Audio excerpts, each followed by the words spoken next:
These two grown men had never seen the Simpsons. How the fuck's that even happen? We're two grown men on a mission now, so buckle up and just strap in. And I would do anything for love.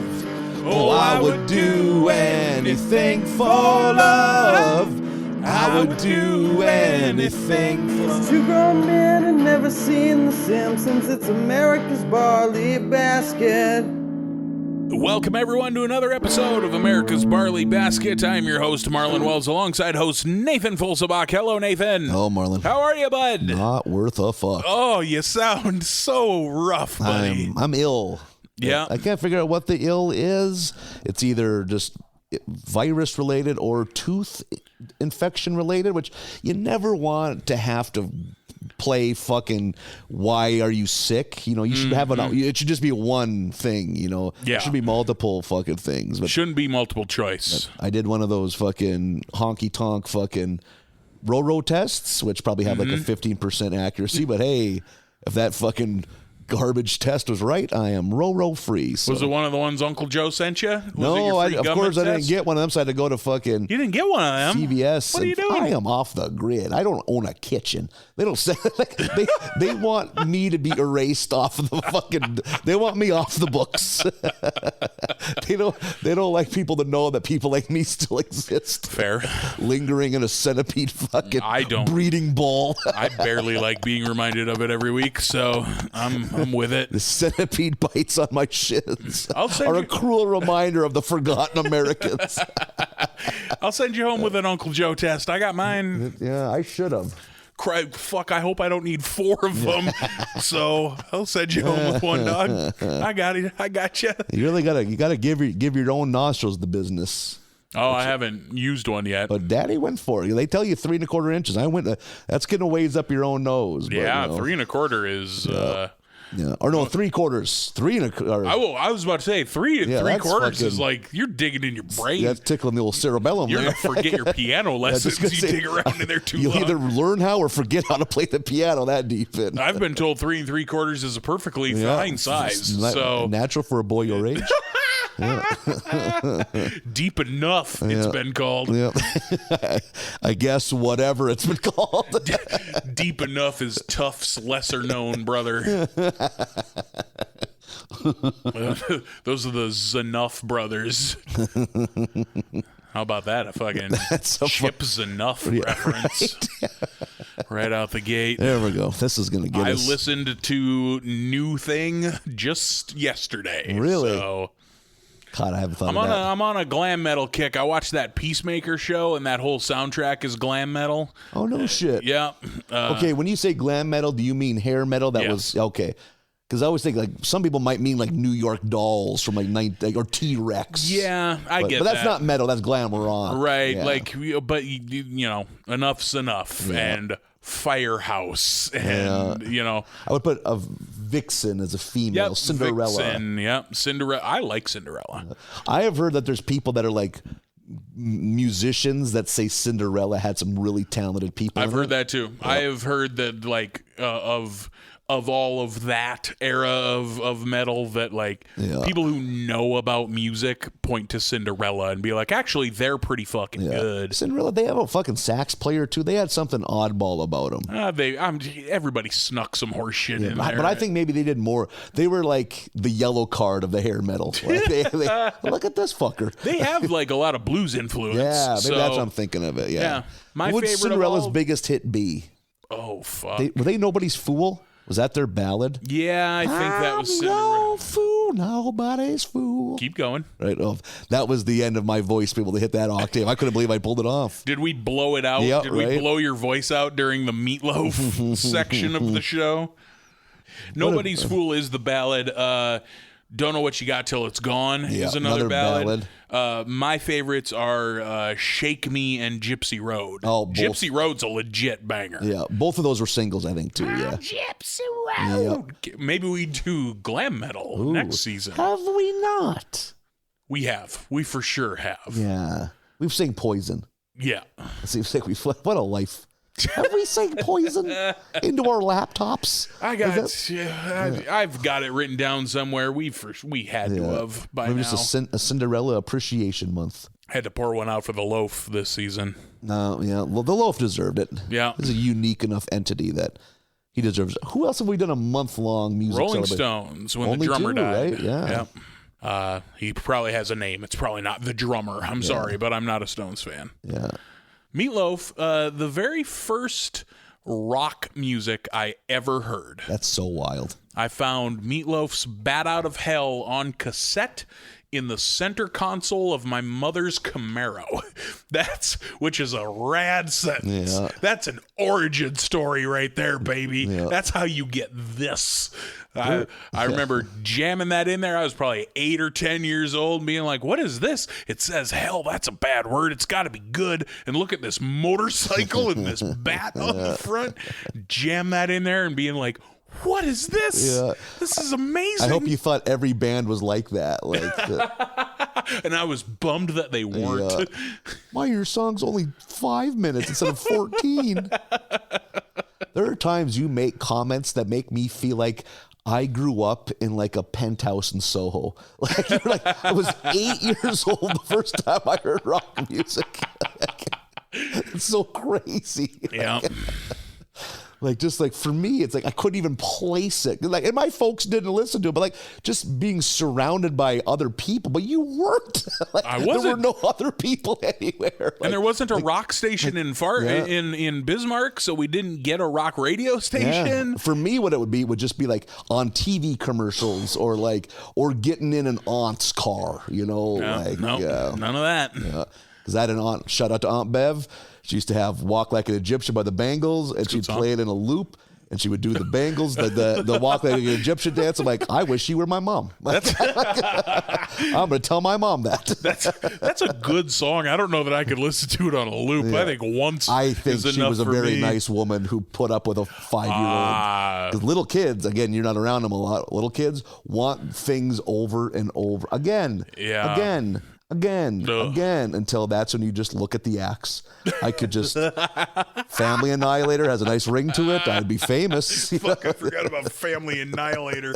Hell of a band. Yeah, right. That's who we'll sing next month. The hair ballads of Family Annihilator. Yeah, man. Of all the terminology used in true crime, fucking Family Annihilator is fucking wild. That is fucking big air, as you would call it. Sitting at your job, middle management, fucking pulling in 36.5, and that mortgage is growing faster than your wage, and the kids get older, they want nicer things, and it's just like... One of them needs braces. Yeah, they all need braces. The younger kids are all fucked up in the face. They're going to need it too. One of them wants to play hockey. You know how expensive hockey is. And the wife will complain if I got to tell him no because she doesn't want the neighbors to know that we're barely holding on. I could leave or I could kill them all with a fucking fireplace poker. Slow dissolve to you sharpening an axe in your basement. In the fucking hobby room in the fucking basement where you would have picked up woodworking if you ever had the goddamn time. I could just kill my wife and kids with this chisel. I could do it. Hey, so don't kill your family if you're listening. Don't kill your family and listen to more Meatloaf, Don't listen to this. I know it's a seductive lifestyle, the Family Annihilation, but don't go down that road. Did we make another new T-shirt? Don't kill your family and listen to more Meatloaf? Because I'm pretty into that. Yeah, that's not a bad rule to live by in life. What are your thoughts on Meatloaf, the food? Love it. Love it? I have made an adult turn towards Meatloaf. I turned away from the Meatloaf Light as a child. But I've turned back into it. A restaurant in town here no longer has meatloaf on the menu, and I was fucking bummed. I love a good loaf. I'm in the like it camp. I don't think I would ever order it at a restaurant because I have rule is too strong a word, but if I go out to eat, I never want to eat something that I can make at home. That falls, and I agree with that rule a lot, but meatloaf is something I will rarely ever make my own. Sure, but you could if you wanted to. Could too, yeah. Yeah. Yeah, but I rarely would. That's why you'll rarely ever see me order a steak, but I'll definitely order a prime rib dinner because I ain't going to cook a prime rib. You're not going to, I get that. Yeah. Most of the time when I go out, it's like that's what part of why ice cream cake. I'm gonna make an ice cream Jesus cake. Christ, I just see a homemade ice cream cake. Is your mom a wizard? Machines make these. How'd you get all those artisan ice cream cakes? Weird cookie crumble in the middle? How'd you do that? Did you break into Dairy Queen Co? Got a fucking landscaping brick out that you're packing it down with. Because they are dense. Yeah. Man, how many people pop one of those out of the box thinking it's ice cream cake time, only to sink that steak knife in and get a quarter of an inch of through frosting? How many knives have been broken thanks to the ice cream cake? You need to get an industrial fucking bit and brace press to open that thing up. How many crying kids at a 4th of July picnic have been let down by two frozen ice cream cake? No, that's part of why I like breakfast food so much is that like the breakfast food items I order when I go out is shit that I'll never make at home. Such as? I love pancakes. Pancakes are a huge pain in the dick to make. Are they really? Yeah, they're like at least too much of a pain in the dick for me to make. Biscuits and gravy, another. Biscuits are so fucking much work. Yeah. They're great. The reward is outstanding. But boy, howdy, clear your fucking afternoon if you're going to make biscuits. I think pancakes are definitely a pain in the ass if you're eating alone. I think pancakes when you're feeding an army of kids, then they're bad because you just keep them going. Keep more batter, flip it in. Yeah. But one person mixing that batter, and then it's the cleanup. It's like, is this worth it? It's messy. I ask myself, is this worth it? And you're putting a bunch of them in the freezer, which is fine. Yeah. Because then you just throw them in the toaster when you want them. That's the life I live. There you go, living that fucking toaster hack life. But yeah, the meatloaf, I'm not going to order a fucking I like meatloaf. a good fucking slab of meatloaf. Now, when you get a meatloaf, do you want... What comes with your ideal meatloaf? Is it mashed potatoes and gravy all over the place? Or is it like when we ate meatloaf when I was a kid, you got a slice of meatloaf that you put ketchup and mustard on, and odds are you had fucking tater tots or some manner of potato with it. On our house, we'll probably corn. Sure, maybe some corn. Corn was big in our home also. There were so many meals that I ate later in life that I didn't realize corn wasn't a staple ingredient. Like, I remember the first time I saw chili without corn, I was like, fuck, your mom fucked up. Corn in chili? Your mom put corn in chili? My mom was held captive by a husband that demanded to be 1/3 cornfield. My dad would shut down like a sad robot if his corn levels got low. But he's right, man. There are sometimes just a big dollop of corn. If it's good corn, I love corn, butter, and a little bit of just a sprinkle of salt.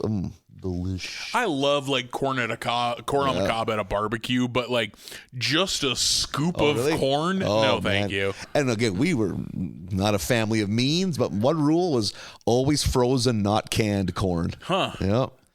Apparently you could taste the difference. I don't know if there's anything to that, but like I'll put corn in like if I'm making Mexican food, or I'll make like a corn salsa. Like I think into that. Corn's important with a lot of Mexican dishes. Yeah, I'm like, you fucked up if you didn't put it. Right, gives a little bit of pop, so it's just not pure mush. It's good texture. Yep.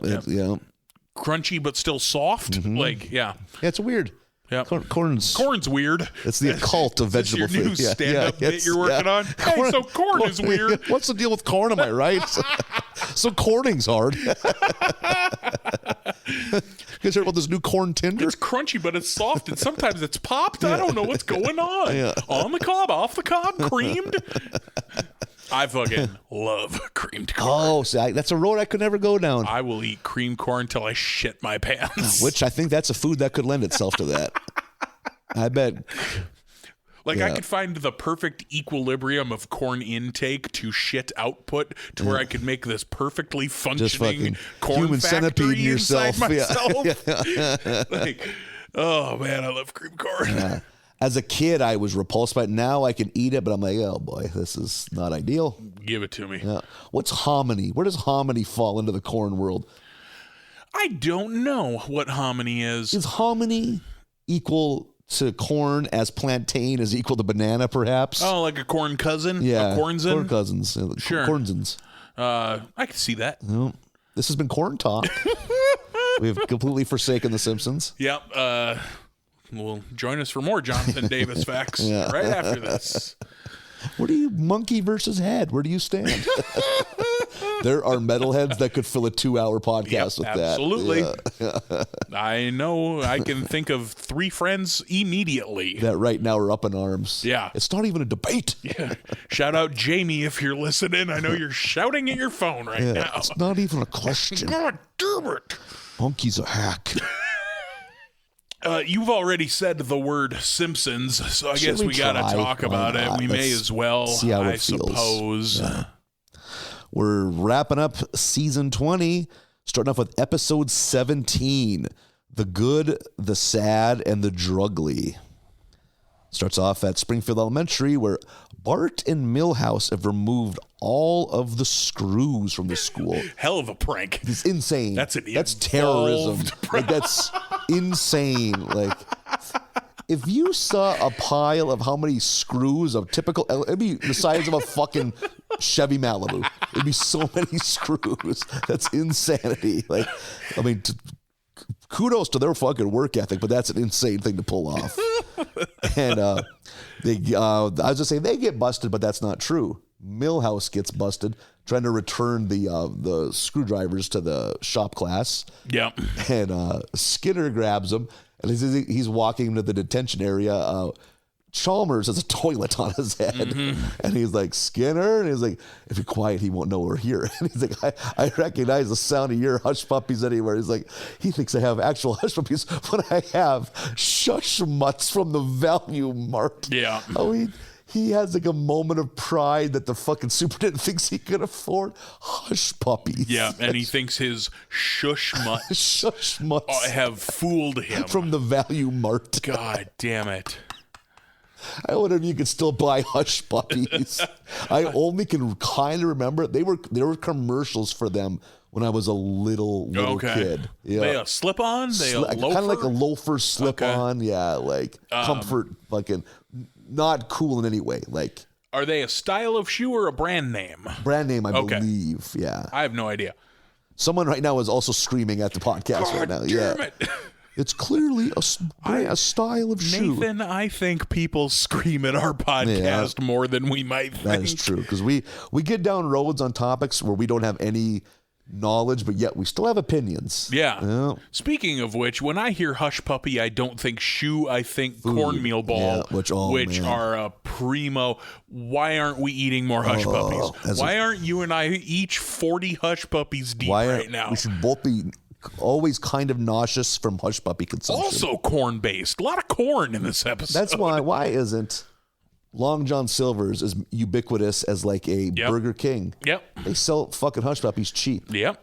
I have driven through a Long John Silver and ordered $2 in hush puppies. Okay, I'm just gonna eat these corn balls, which is probably a dozen fucking hush puppies. Yeah, because it is corn. It's corn mush deep fried. It's cornmeal. So they can deep fried cornmeal. They can give away a lot of that. It's cornbread but fried. Yep, Come so on, good. Man, I love corn. Yep. Man, if you're listening to Long John Silver's, hook us up. Yeah. Oh, man, if I can someday actually mean the say truthfully the sentence, "Welcome to America's Barley Basket," brought to you by Long John Silver's, would be the happiest day of my life. I could die happy. Unironically just swooned at the thought of that. I saw you. Yeah. You laid your head back. I would be so, I mean, the fact that it's a ridiculous thing to have as your sponsor, plus it's something I enjoy, would be so great.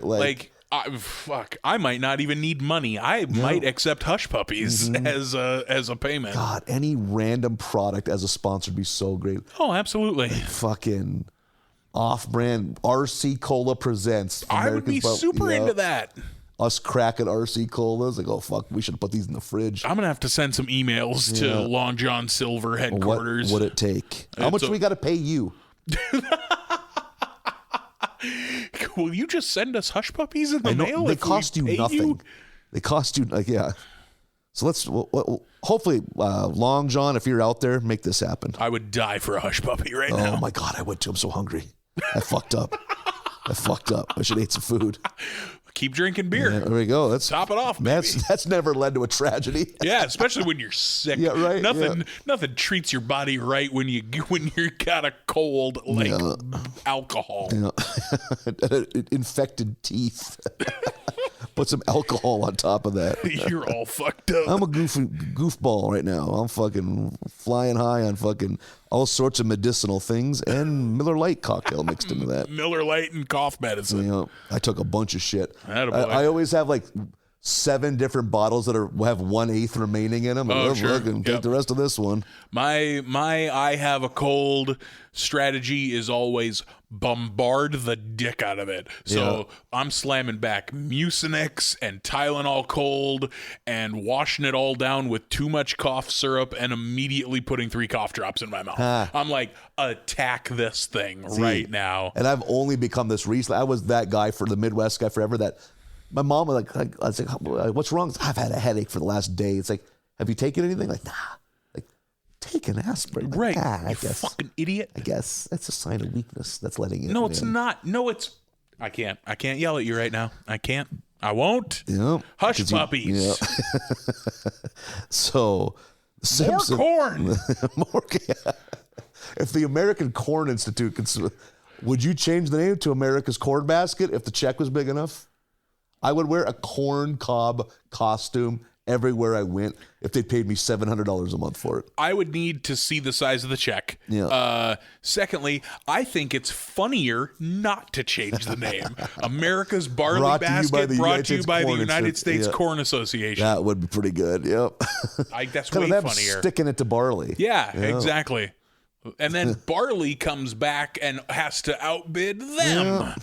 Man, this is how we get houses paid for. Yep. Man, we're showing behind the curtain too much. Yeah. Talk about the Simpsons. So Milhouse gets brought in.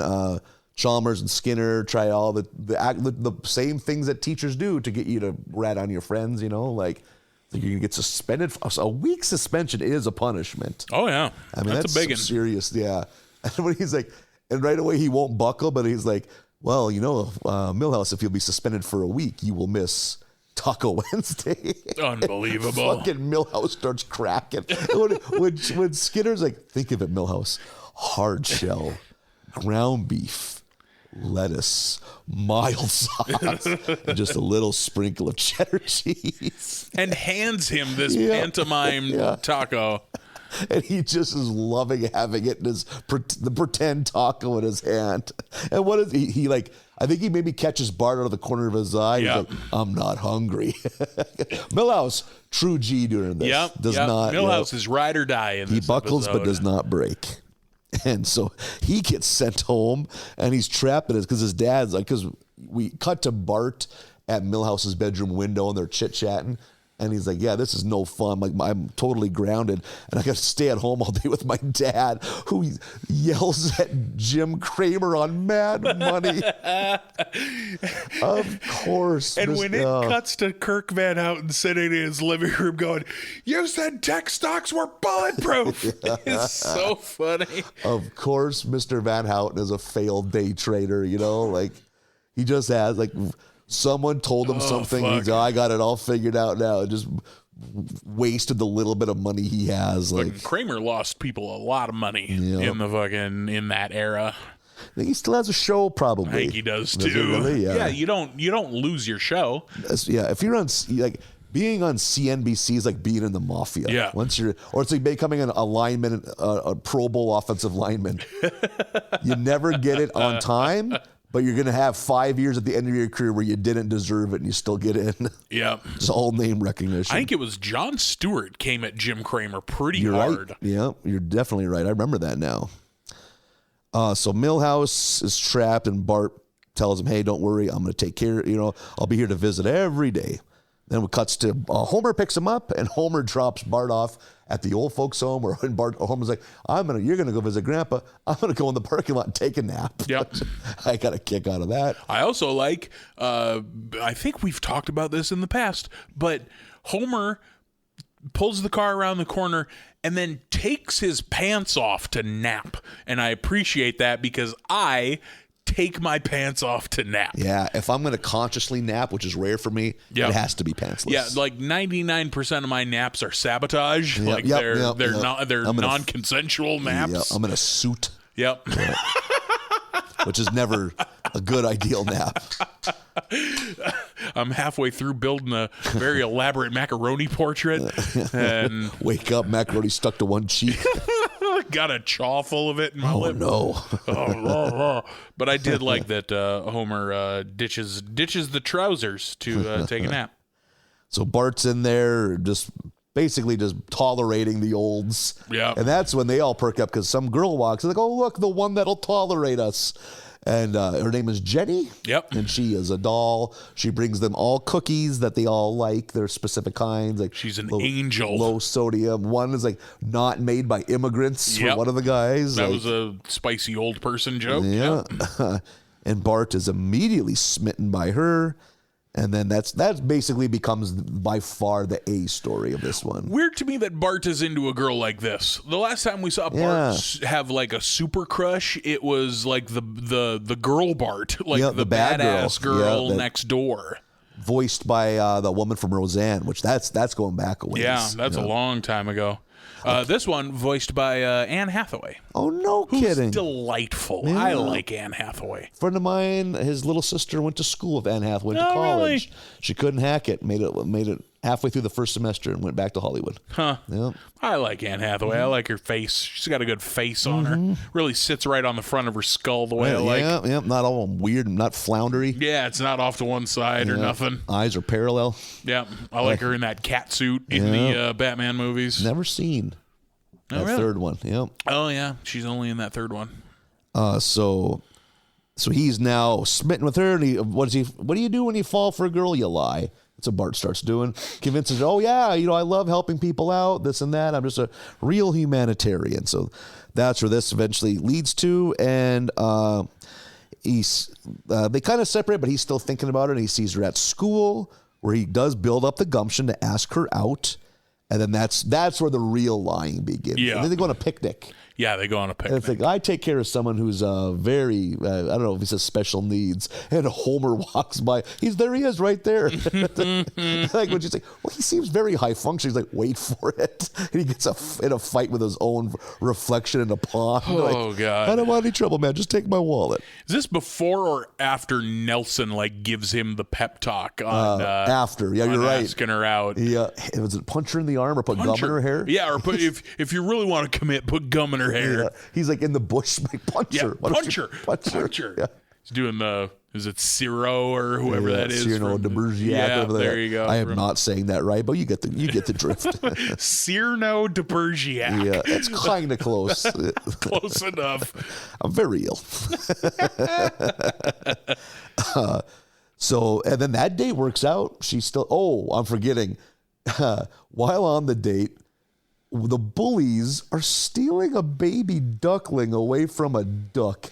And she witnesses that. I think they're on a rowboat. God damn it. And he's like, why am I doing this? He looks back. He sees her. He's all smitten. Yeah. So he goes up there and they're like, hey, guys, I'm on a date. Is there any way you could just give me the duckling? It's like, well, we would, but we got to beat you up a little. Because what is the woman that they're trying to impress? What's her story? Shauna. The bad girl. He's got to go save this duckling in order to impress Jenny. Meanwhile, they're bullying a duck to impress Shauna. Yeah. And she's like defiantly tells that too. Either the duck suffers or the boy does. Either way, you can't get no time with Shauna. I'm Shauna. I'm Shauna. God, she just sucks. That was a good laugh. Definitely let out a cackle on that one. Yeah, that was fun. Just the fact that they're playing keep away from a duck with its child. With its own child is so fucking funny. But keep away used to be my most hated bully thing. Oh, really? I got keep awayed from a lot when I was a kid, and that's the most infuriating bully thing is keep away. God, that fucking. I'm still in an age where it could happen to me. I'm hoping. Yeah, I don't remember. I remember being a thing when we were really, really little. Like we were done doing that by 7, 8 years old. I don't remember much adolescent keep away. Like, I really should have just started packing a jackknife in. I should have stabbed more kids when I was a kid. Stab the first one. Yep, should have stabbed the first one. Don't go for the ear. You don't need a goddamn manslaughter charge. But no, I think you could have sent a strong message. Good love handles. Well, then they'll fucking lock you up. You don't think those Not kids at play? 5. Ain't nobody gonna lock you up at 5. Yeah. Oh, at 5. Oh, okay. Oh no, bully started early. See, I think also your school was probably mostly outdoors, lots of open country, like a lot of lean-tos. See, we were we were in tight corridors, so you need some room to truly play keep away. You got to have that distance to do that nice lob pass. I've participated in some keep away, so I know what it takes, but you need room. A gymnasium, not a hallway. I've been the victim of keep away in a broom closet, in a space no wider in diameter than the couch you're sitting on. Gotta work on that vertical, bro. That's the thing. I didn't have a vertical. I didn't have a shred of athletic talent my entire fucking life. If I did charge somebody, I'm easy to dodge. I'm easy to just and let the bull go by. Just keep running. No quick twitch. You can't stop right And away. if someone decides to take off with it, I'm never catching them. Fucking keep away was the devil's game. That sounds like a rough, Of the things I worried about, that was not one of them. So we were a keep away free community. We had a mayor in the 70s that really stressed that. We're going to eradicate all keep away. As 2 city councilmen throw his toupee over him. We're not animals. Get it, pussy. Get it, we pussy. live in a society. A couple times the toupee hits him in the side. I will not dignify that with a response. Oh, God. So the date went well, and Bart asks her over for dinner, and Marge is through the fucking roof. So happy about all this. Just excited. Bart's like, boy, setting the table's easy. Now I wonder why I always put up such a fuss when I was asked to do it. I shouldn't have thrown all those tantrums. Yeah. God, what a piece of shit. I like when occasionally Bart super sucks like that, but in an endearing way, not like a you want to hit him with a brick way. And Marge is just so happy. It's like, Bart, you're finally the little boy that every mother wants, a girl. Yeah, that was very funny. So that was good. And then they all come over and fucking we get to see Homer in rare form. Oh my He's got God. he pours some gravy in a wine glass. And swirls it, looks at the viscosity, sniffs it, and just slathers his. He's got a corn cob and a chicken wing in both hands. More corn content. And a fly lands on his plate. He looks at both hands and just fucking face plants into his plate, and he kills the fly with his forehead. Kills the fly that's on his dinner plate full of food with his face. Is so fucking funny. This would be a good time to go into the bee story. Lisa was given an assignment in social studies. What will Springfield be like in 50 years? Yep. And she's like, oh, this will be easy. So she just types into the computer 50-year simulation, and it's just horror show. It's like the last polar bear hangs. There's some great games. Yep, I have that written. Last polar bear hangs self in prison is such a funny headline. Why's the polar bear in prison? It's something about like the world war over last drop of oil.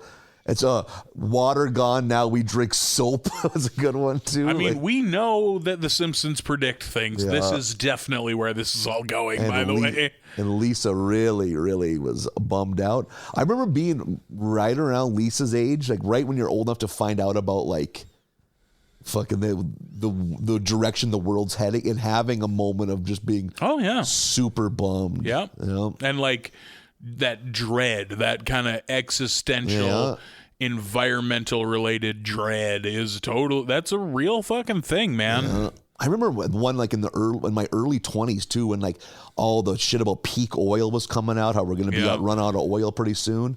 And just being like, fuck, what are we going to do without that? Then they figured out fracking, and all is well that ends well. Oh, yeah, perfect. Yes, fracking. We just find new exciting ways to get oil. We can just blow the top off of everything, and we can just keep digging. You'll get to the good at the stuff. Cost of what? The water? No big deal. Who needs water? Ever ran a jet ski out of water, Marlon? I don't think you have. No, I haven't. Yeah. I legit haven't. Like, we don't need. Who needs water when we got all this oil? Yeah, fucking dopes. So she is super bummed and morose. She kind of just gives up. And that's when the school counselor gives her some happy pills. Yep. Get her on them drugs. So what she's just doped up and drooling, and she just sees, wherever anything bad is happening, she just sees a smiley face. Yeah. And there are some fun visual bits there. Like when fucking Wiggum gets shot by Snake, and it's just a stream of smiley faces falling out of him. Officer down. Yeah, as he's calling in for help, and he's laying on the sidewalk, and it's just, it looks like he's laying on a smiley face that's just getting bigger. Like that's his blood Lisa's pool.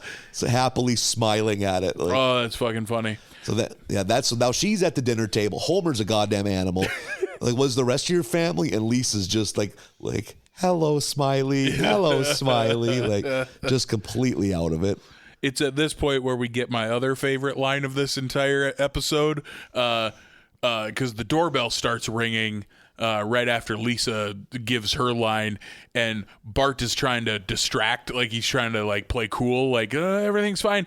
And when he turns to her and holds up her corn cob and goes, "Can I decorn your cob, my dear?" It's so funny. Yes.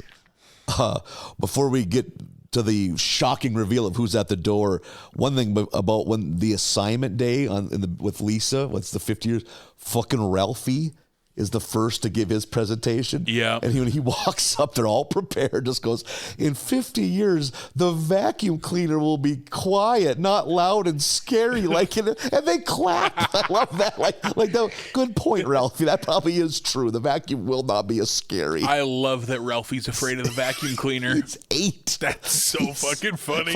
That's so awesome. Him hiding behind a couch when his mom vacuums. Like, that's what my cat does when I vacuum. My cat is scared of the vacuum cleaner, Ralphie. Come on. So the door is ringing. Bart is infuriated because things are just not going as planned. And who's at the door but a rain-soaked Milhouse? Angry. Very angry. He's like, thunder going. Yep. Like, there's some good visuals Had some Cape Fear vibes to it. I've never seen Cape Fear, so. He's like, well, why didn't you visit me? You said you'd visit me. Yep. And Bart's just like, oh, yeah, things came up. And then he's like, why wouldn't you come see your best friend? Then that Jenny comes into focus. Oh, I see what's going on. Wait a second. No, I don't. My glasses are fogged up. And he cleans his glasses, and he sees them holding hands. It's like a girlfriend. Milhouse is fucking great. We get some solid always. gold. Yeah. And then now it's just Milhouse lurking in the shadows, ready to because he knows the truth. He knows that Bart isn't who he's claiming to be. Yeah. So that's basically what the rest of it is them two doing things and Bart always being apprehensive of how is Milhouse going to finally destroy this house of cards. Oh, we do get a moment there in the foyer where Bart is talking to Milhouse literally just a few feet away from Jenny, and then we see her texting, and then Bart's phone dings, and he looks at the text, and it says, "I miss you." I'm like, fucking launch that couple into the sun. Yeah. Oh, it's so sweet. Oh, no, it's fucking not. That's insufferable. I know grown-ass adults that do that shit, and every day I want to launch them into the sun. And what I'm forgetting, too, is right away when Milhouse shows up, he thinks, he fucked up. He didn't visit me, but that's okay. And he's all excited to see Bart. He's like, I learned so many new swear words when I was at home. My uncle. My uncle was at our place. He had just had back surgeries and constant pain. His uncle's debilitating pain was to their benefit. He's so excited about it. And the pain is so bad that he's letting out curse words that Milhouse has never heard before. Yeah. Oh, so great. So again, they're just kind of trying to avoid, or he's always trying to avoid Milhouse, and Milhouse is always just there, kind of giving clues to Bart's future. Yeah. And it all ends when they go, it's not a water park. What do they go to? Like a SeaWorld type thing? They're just down on the boardwalk. Is that what it is? Yeah, they're on the boardwalk where they see the dolphin. And Milhouse, oh, hey, Jenny, I wonder why the dolphin is so afraid of Bart. And the dolphin's terrified, and he makes dolphin noises. He made me swim in 7-Up. How does that even come to pass? You would think that would kill a dolphin. Yeah, right? Leave the logistics of where did Bart get all that 7-Up? Basically, it'd be like us breathing 7-Up. Yeah. How did he get access to the dolphin? Much 7-Up. There's a lot of questions.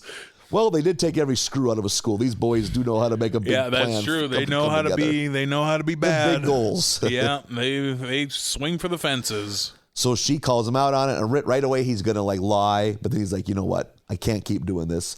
And he reveals that he used to be. He rattles off all of his aliases, like Skinner's Bane, like El Bardo, the Icarumba Kid. That's fun. That's a lucha libre wrestler for sure. There was some, and then she like looks at him, then she smiles, then she frowns, and cut to Bart sobbing on Marge's lap. Yeah. And it's like, and then Homer's like, there. That's like, don't worry, you know, girlfriends come and go. You'll always have your family. And Bart starts crying harder. Yeah. And then Homer starts crying. You're like, oh my God, you're right. And Marge is just sitting there stuck in the middle of it. Well, then there's a great scene. When does it come up where Lenny goes to his Oh, I'm wrong. Okay. I don't want to get ahead of myself here. So Bart, they kind of have a talk. He's like, "Oh, you got to." Elisa's like, "Hey, you got to face your troubles head on. You can't just avoid things. You can't avoid it, like she was doing with the pills." Because that's another thing. Lisa's now off the pills because she's in the middle of her looking at everything. She's nothing but smiley faces, and there's this giant smiley face coming towards her. It's like, "Hey there, buddy. If you don't quit smiling, you're gonna get a kiss." And then Marge turns the corner. Maggie's pushing a fan towards Lisa's face. Yep.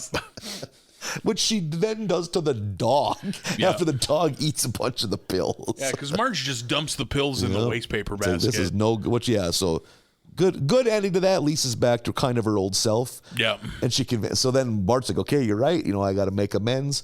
He's like, can I? How much of these flowers? He's drinking a 512-ounce fucking Shrek slush. It's like Shrek Berry Blast. You will not find your answers at the bottom of that 512-ounce. What you will find is a quiz you can take to get 10% off a ticket for any DVD of Shrek, excluding Shrek 1 or 2. Except 1 and 2. God damn it. That's a funny joke out of Apu. He's like, you're right. Can I buy these roses? Well, how much are they? Oh, $10. It's like, and then he leaves, and fucking Lenny's like, what happened to the flowers from my grandmother's grave? I do not recall having that conversation. Fucking Apu fucking gaslights Lenny. It's like, well, since there's no flowers, would you like this fucking Bud Man fucking cardboard stand from the last Super Bowl thing? Bud Man on his way to Tampa. So then he's like all about it. He's like, oh, that's great, thank you. So then it cuts to him at a grave that says Lenny's grandma. Yeah. With a huge cardboard. It's like, with this boring story. It's like, well, you know, I put down some money on a condo, but you know, they ran out of funding midway, and I see that there's this crane there. I just wonder when the crane's ever gonna be. Oh my God. That entire bit. Oh. Like, we didn't need to follow Lenny to the graveyard. We Lenny's didn't need fucking to. grandma. I'm so glad we did. Mm-hmm. Whoever's decision it was to not just end the bit in the Quickie Mart and to follow Lenny to his grandma's grave. God. Holy shit. Yeah, that's an outstanding 2 minutes of television. And so Bart's got the roses. We find out the roses, not for Jenny, but for Milhouse, which he did. That was the right a fun thing. swerve. Yep. And Milhouse is just immediately he's like, I was born to forgive you. Of course he takes him back, yeah. That was a good line. Oh, I was born to forgive you. Yeah, and then they already got a plan for whatever they're. Oh, they get they hire the fucking Zaboni King, or what is it? He has a name. I forget his name. It's the A-Pali guy. Yeah, but he's like, hey, Zaboni King, you did great work here. Zamboni to the freaking school. So it's them, and then it's like, release the snow. There's like Milhouse pulls a rope and just snow gently starts falling, and then the camera pans up to everyone eating shit except groundskeeper Willie. Yeah, who's like dancing with his floor buffer. Yeah. That was a fucking good episode. Very good. Very funny. Yep. Yeah. Very funny episode. Because in this last few seasons, we get a lot more good stories than we do good laughs. Yeah, I'll give you that. The story was fine, not groundbreaking, but a lot of fucking laughs. I think the last several seasons, I think the storytelling has gotten better, but the joke writing has suffered. Season 20, up until this batch, I think had been a noticeable dip in quality compared to the last 3 or 4. Okay. This batch, not all of it. We won't get to that. Sure, yeah. I think you know what I'm. I don't know what you could be. I don't know what kind of bee is in your bonnet. Okay, but yeah, we come out of the gate hot with this batch, especially with this one. It's a fucking good episode. So one of the few ones we've had lately where there are multiple good gags that I don't bother writing them down. Yep. Because remember when the show was like cooking like early the good seasons. We had to almost train ourselves. Like, we just can't sit here and talk about jokes that are funny. Yeah. Hey, remember that one time? Be, quote, like jokes in quotes. Yep. Because Because it was so easy to do back then because the jokes were so fucking good. Yep. Yep. We had to restrain ourselves, but not anymore. Now you can make room for all of the good jokes. Katie, bar the door. We can talk about the jokes all we want. Yep. There's also a moment in this episode where we get What a Wonderful World, which is a fucking outstanding song. Yeah.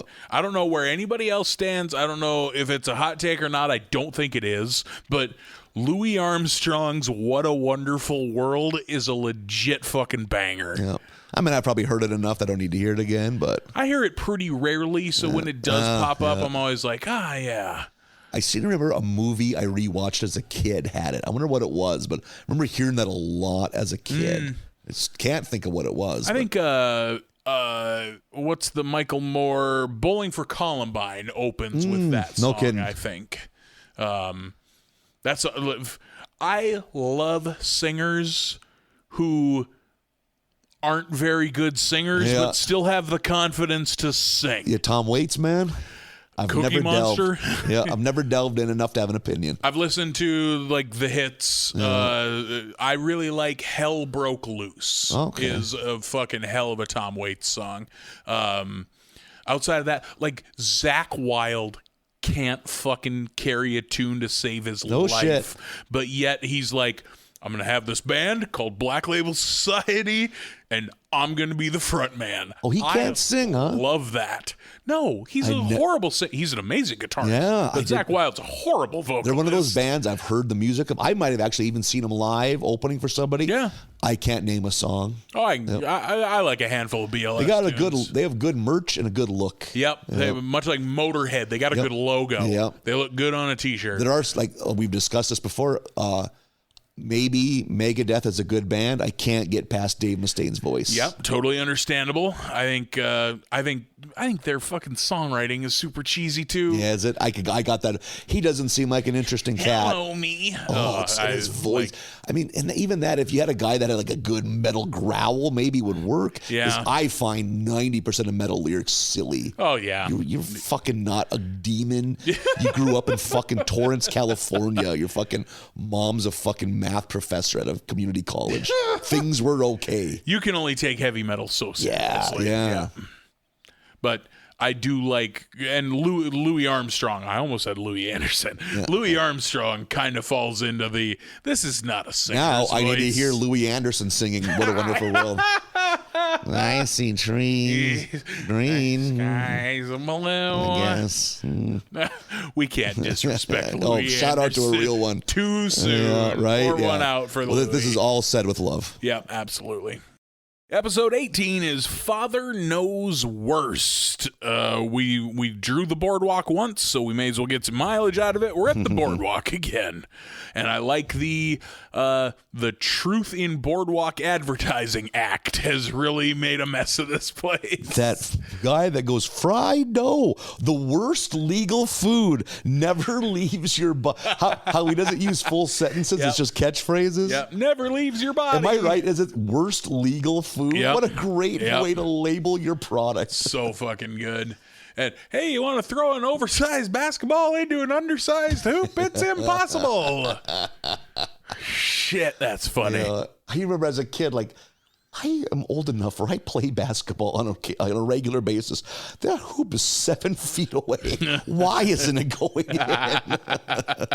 Someone told me if you look, it's not that the hoop itself is the same size. They just basically have like the rim is like 2 inches thick of flat. Imagine instead of a hoop, it's a washer. Oh, okay. So visually, it looks like a regular hoop, but the hole in the middle is way smaller. That's that carny life, baby. Yeah, they got it figured out. I maintain the carnies would never deceive you and that they're great people. Carnies are animals that would scrape the meat off your bones before you were even dead. So Homer and Bart and Lisa and I think Maggie. Yeah, Maggie. Yep. Homer and the kids are at the boardwalk. They're enjoying their Saturday. And then we get Marge back home enjoying her Saturday. Swapping out the water heater. Just like, finally something I get to enjoy. A new water heater. It's a basement oasis or something like that. Unbelievable. Her lugging that old water heater up into the attic, into that mountain of water heaters. What is it? 1 more or 5 more? We get a 5 new water more, heater. and we get a free water heater. And then it cuts to Maggie. No, Maggie's at home. Oh, right. Maggie is at home. Maggie's in bed in her crib, and the fucking ceiling is just heaving and moist. Yep. Like ready because to there's collapse. half a dozen discarded water heaters above her crib. And you might have to edit this out, but we've gotten into the Botno water heater mishaps of the early 2000s, haven't we?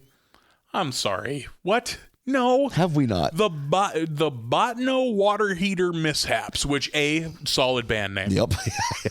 There was a time, I'd say around 03 to 06. Okay. Where it was discussed. It was during Boulevard Treasure Cleanup Week. You know, throw all your trash on the street. Oh, sure. You just see these mountains of garbage. Yeah. You've seen people dig through them. Yep. And we're like, I've dug through oh, them. as I am a garbage human, I will gladly dig through you. I doesn't have to be Boulevard Treasure. I will dig through in your garage if you're not home. I'll dig through your trash. My early 20s involved quite a bit of let's get this couch in the pickup. We got a new couch. This couch smells like cum. Can't see cum. We can lay on it. Yep. It only sat in the rain overnight. It's fine. It was a light rain. Yeah, full of fucking chiggers. We got thick hides. It's fine. But it was discussed. What's the most of all the things you could see on the boulevard?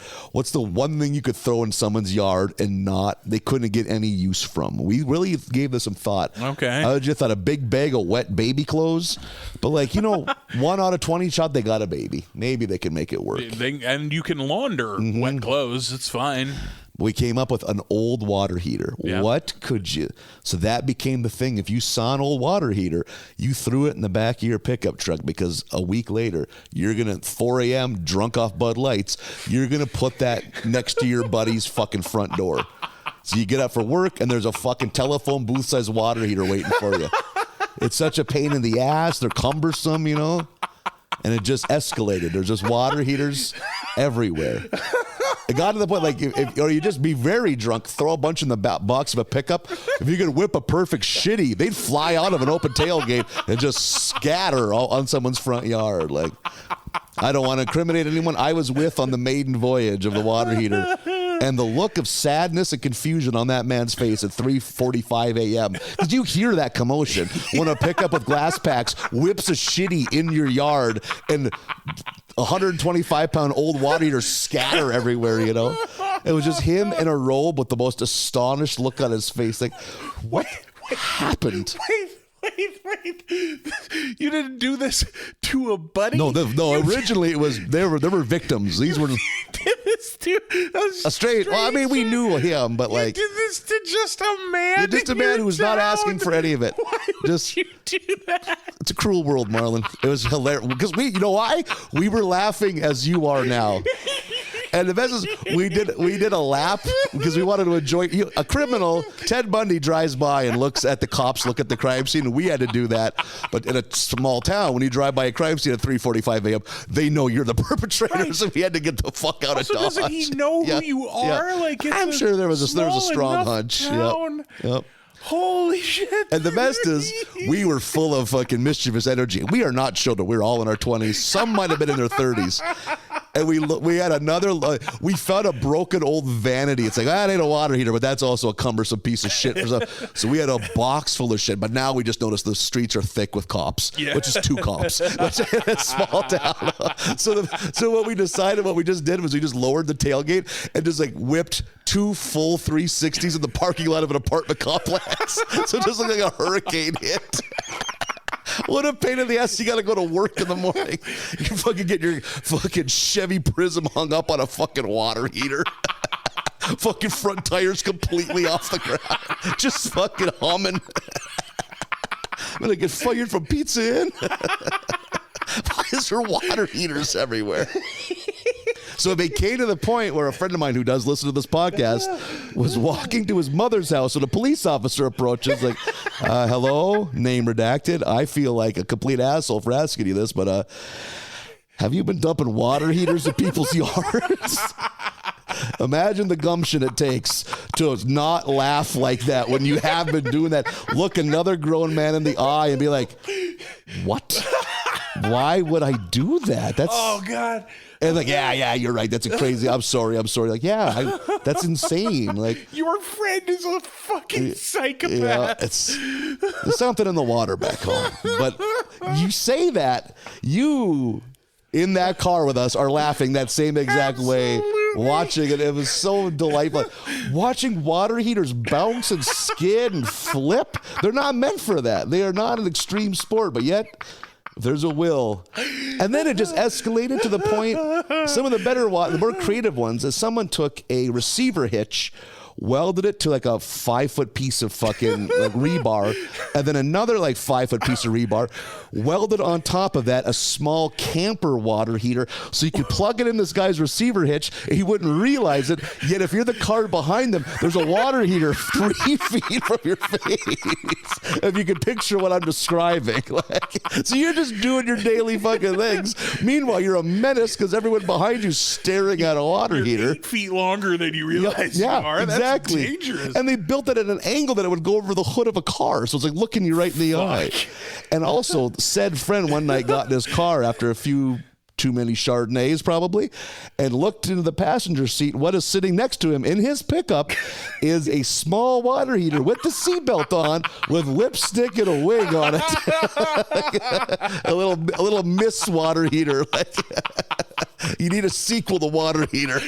Yeah, it's like Pac-Man. Ms. Water Heater. And then I think some of the younger that didn't have a sense of decorum, they started like ripping family heirlooms out of people's yards and throw them into the cemetery. Yeah, it was just looking at like we have any place to judge, but like just like the younger generation. They always take it too far. No sense of class. Escalation. You know? This is the Tea Party led to the Trumpers. Yeah, it's always worse the second go around. Yeah. It's like, they're like ripping out like fucking tombstones and like throwing them through an old woman's windshield when she's driving. Look, we're pranksters too. Yeah. Guys, no, not prank. Started a mailman on fire. What? The only genuine problem I have with all of that is that you weren't just doing it to your buddies. Oh, no. That it started with innocent victims. Oh, yeah, absolutely. It's completely innocent. Yep. But taking a garbage water heater and like putting it in front of a buddy's door so he can't leave for work, that's fucking funny. I think a big thing got to be behind the back tires. Can't you just jump in your pickup at 7:30 in the morning, you're going to your job, and just all the foam, like Christ, or it catches it, spits it out into the road, like. I like the fact that it was such a thing that old water heater was a hot commodity. Hey, they knocked it. You got excited about. There's an old trailer house they gutted out. I know there's going to be a water heater. We better take a swing by there. I know. I guarantee you. My friend, I will confirm with him. In 2005, if someone said, "Hey, there's a bunch of water. There's 8 water heaters sitting by the road, 55 miles away," 2 guys would have gotten their pickups and drove in there so they could split the load. I guarantee it. If you really big ones, oh yeah, the biggest ones, and are they rusted out? They are very poor shape. Perfect. It's like a chore Like going to town to get feed. Oh, God. Go out to the country to get water heaters. Like, there's nothing more cumbersome and more of a pain in the dick to no move value than a water I don't think there's heater. any metal. You can maybe there's a little bit of copper pipe, but not enough to make it worthwhile. God. Holy shit. Yep. It was a stroke of genius. And I just like that it had a beginning, a peak, and an end. Yep. That's fucking brilliant. Just that's as far as small town trouble goes, that's pretty wholesome. Like, that's harmless. That's pretty fun trouble. How fucking confused and angry would you be if you came home from a weekend and there were 8 water heaters in your apartment? Like, where do I even fucking begin? I'd be so mad. Where the fuck do I put them? I gotta call somebody. You live in town. You don't have a dumpster. Like. I'd have to haul them one by one out to the dump. Take a whole Saturday. How confused was that cop when he got that call? Hey, I think it's fucking 4 a.m. I think a garbage truck blew up in my yard. I heard a lot of giggling. It might have been intentional. I'm pretty sure that first load there was an assortment of shit because then there was like clothes strewn about everywhere. Sure. So it looked like a trailer house blew up. You hadn't honed your craft. Yeah, right. Yeah, yet. Exactly. Yeah.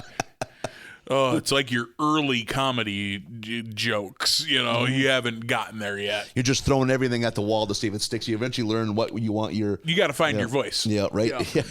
Your delinquent, your mid-20s delinquent voice. You got to find your water heater voice. That's fucking brilliant. Again, not children. Not children at all. Well, 20s. Yep. I'd say 24 to 30 were the average ages in that car. I remember other people happily starting families. Yep. You idiots stealing water heaters. We loaded the pickup up, not knowing what the plan was. We're just like, let's see where the spirit moved us. Oh yeah, like this. Yep. We didn't have Totally. oh look at all this shit. We got to throw this in the back of the pickup. We just wasn't done with it. Yep. And then we just saw that guy's house. Like its purpose will be made known. The Lord will shine a light. And boy, did the Lord totally ever. Get it. Yep. Oh fuck me. So Marge is swapping this water heater out, and she's got. Whew, I gotta compose myself. You got the vapors over there. I do. I got the vapors. I'm turning red. I can't get my voice down. Imagine catching somehow mad. You'd be confused. Like, is that my water? No, wait. North Dakota's a pretty fervent stand your ground state. Nobody shot you? Are you fucking with like the plumbing company? Like, what's going on? Like, because it's such a weird prank. It is hard to stop a train. Yeah. Is that electric? Gas powered? Whew. So Marge is swapping out this water heater. She gets the old one taken up to the attic. 5 more, we get a free water heater. Goes back downstairs to the basement and is cleaning where the water heater used to be and brushes off some shit on the walls to find a door. There's a mystery door in the Simpsons basement. Opens it up and it's a sauna. Like a nice sauna. With like a light switch flip to fire it up. Yeah, and then she does the sauna thing where you pour the water on the coals. Yeah. I've maybe mentioned this on here. I have a friend who bought a giant old shack of a house in Montana in the mountains. Oh, yeah? And it was weirdly, the bones of it were weird because at one time they figured it was a lumberjack camp because it had like 6 bedrooms that were like 6 by 7 feet. Small, yeah. But in the basement, not hidden, but like a door that hadn't been open, had junk, but was an old fucking sauna because it was a Finnish neighborhood in the turn of the century, and Finns like to get their love sweat. their sauna. They like a good soak, like a good sweat. So he says it's like a brick, like they built a brick thing to hold the hot rocks and shit. Oh, sure. So the craftsmanship was very well done. Like, and it was a business, he figured. I guess it was a thing, like a lodge of some sort. Here's a nickel. I get to go fucking get my sweat on in your basement. Yeah. You like a sauna? I don't mind it. I don't go out of my way for it. Yeah.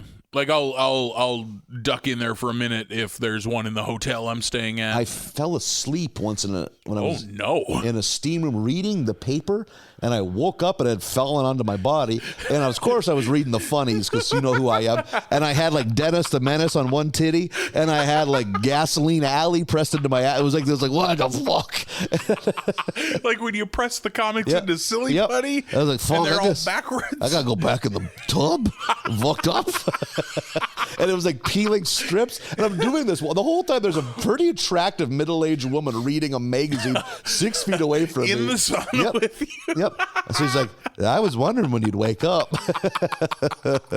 She was probably sticking around to make sure you don't die. I bet if you slept overnight in a sauna, I don't think that'd be good for you. Die. Oh, whew. So, yeah, Marge has a fully functioning, pretty nice sauna in the basement. And she's into it. Good for her. Yep, she is letting that stress melt away, living that sauna life. Meanwhile, Homer has his tongue in a cast because he like ate a fire stick from a fire-eating person down at the boardwalk, and now his tongue is in a cast, which is not a real thing. Not bones in there. There ain't no bones. How fucking Bart walks up and just prints moron in like nice legible handwriting. Yeah. Is there something complimentary?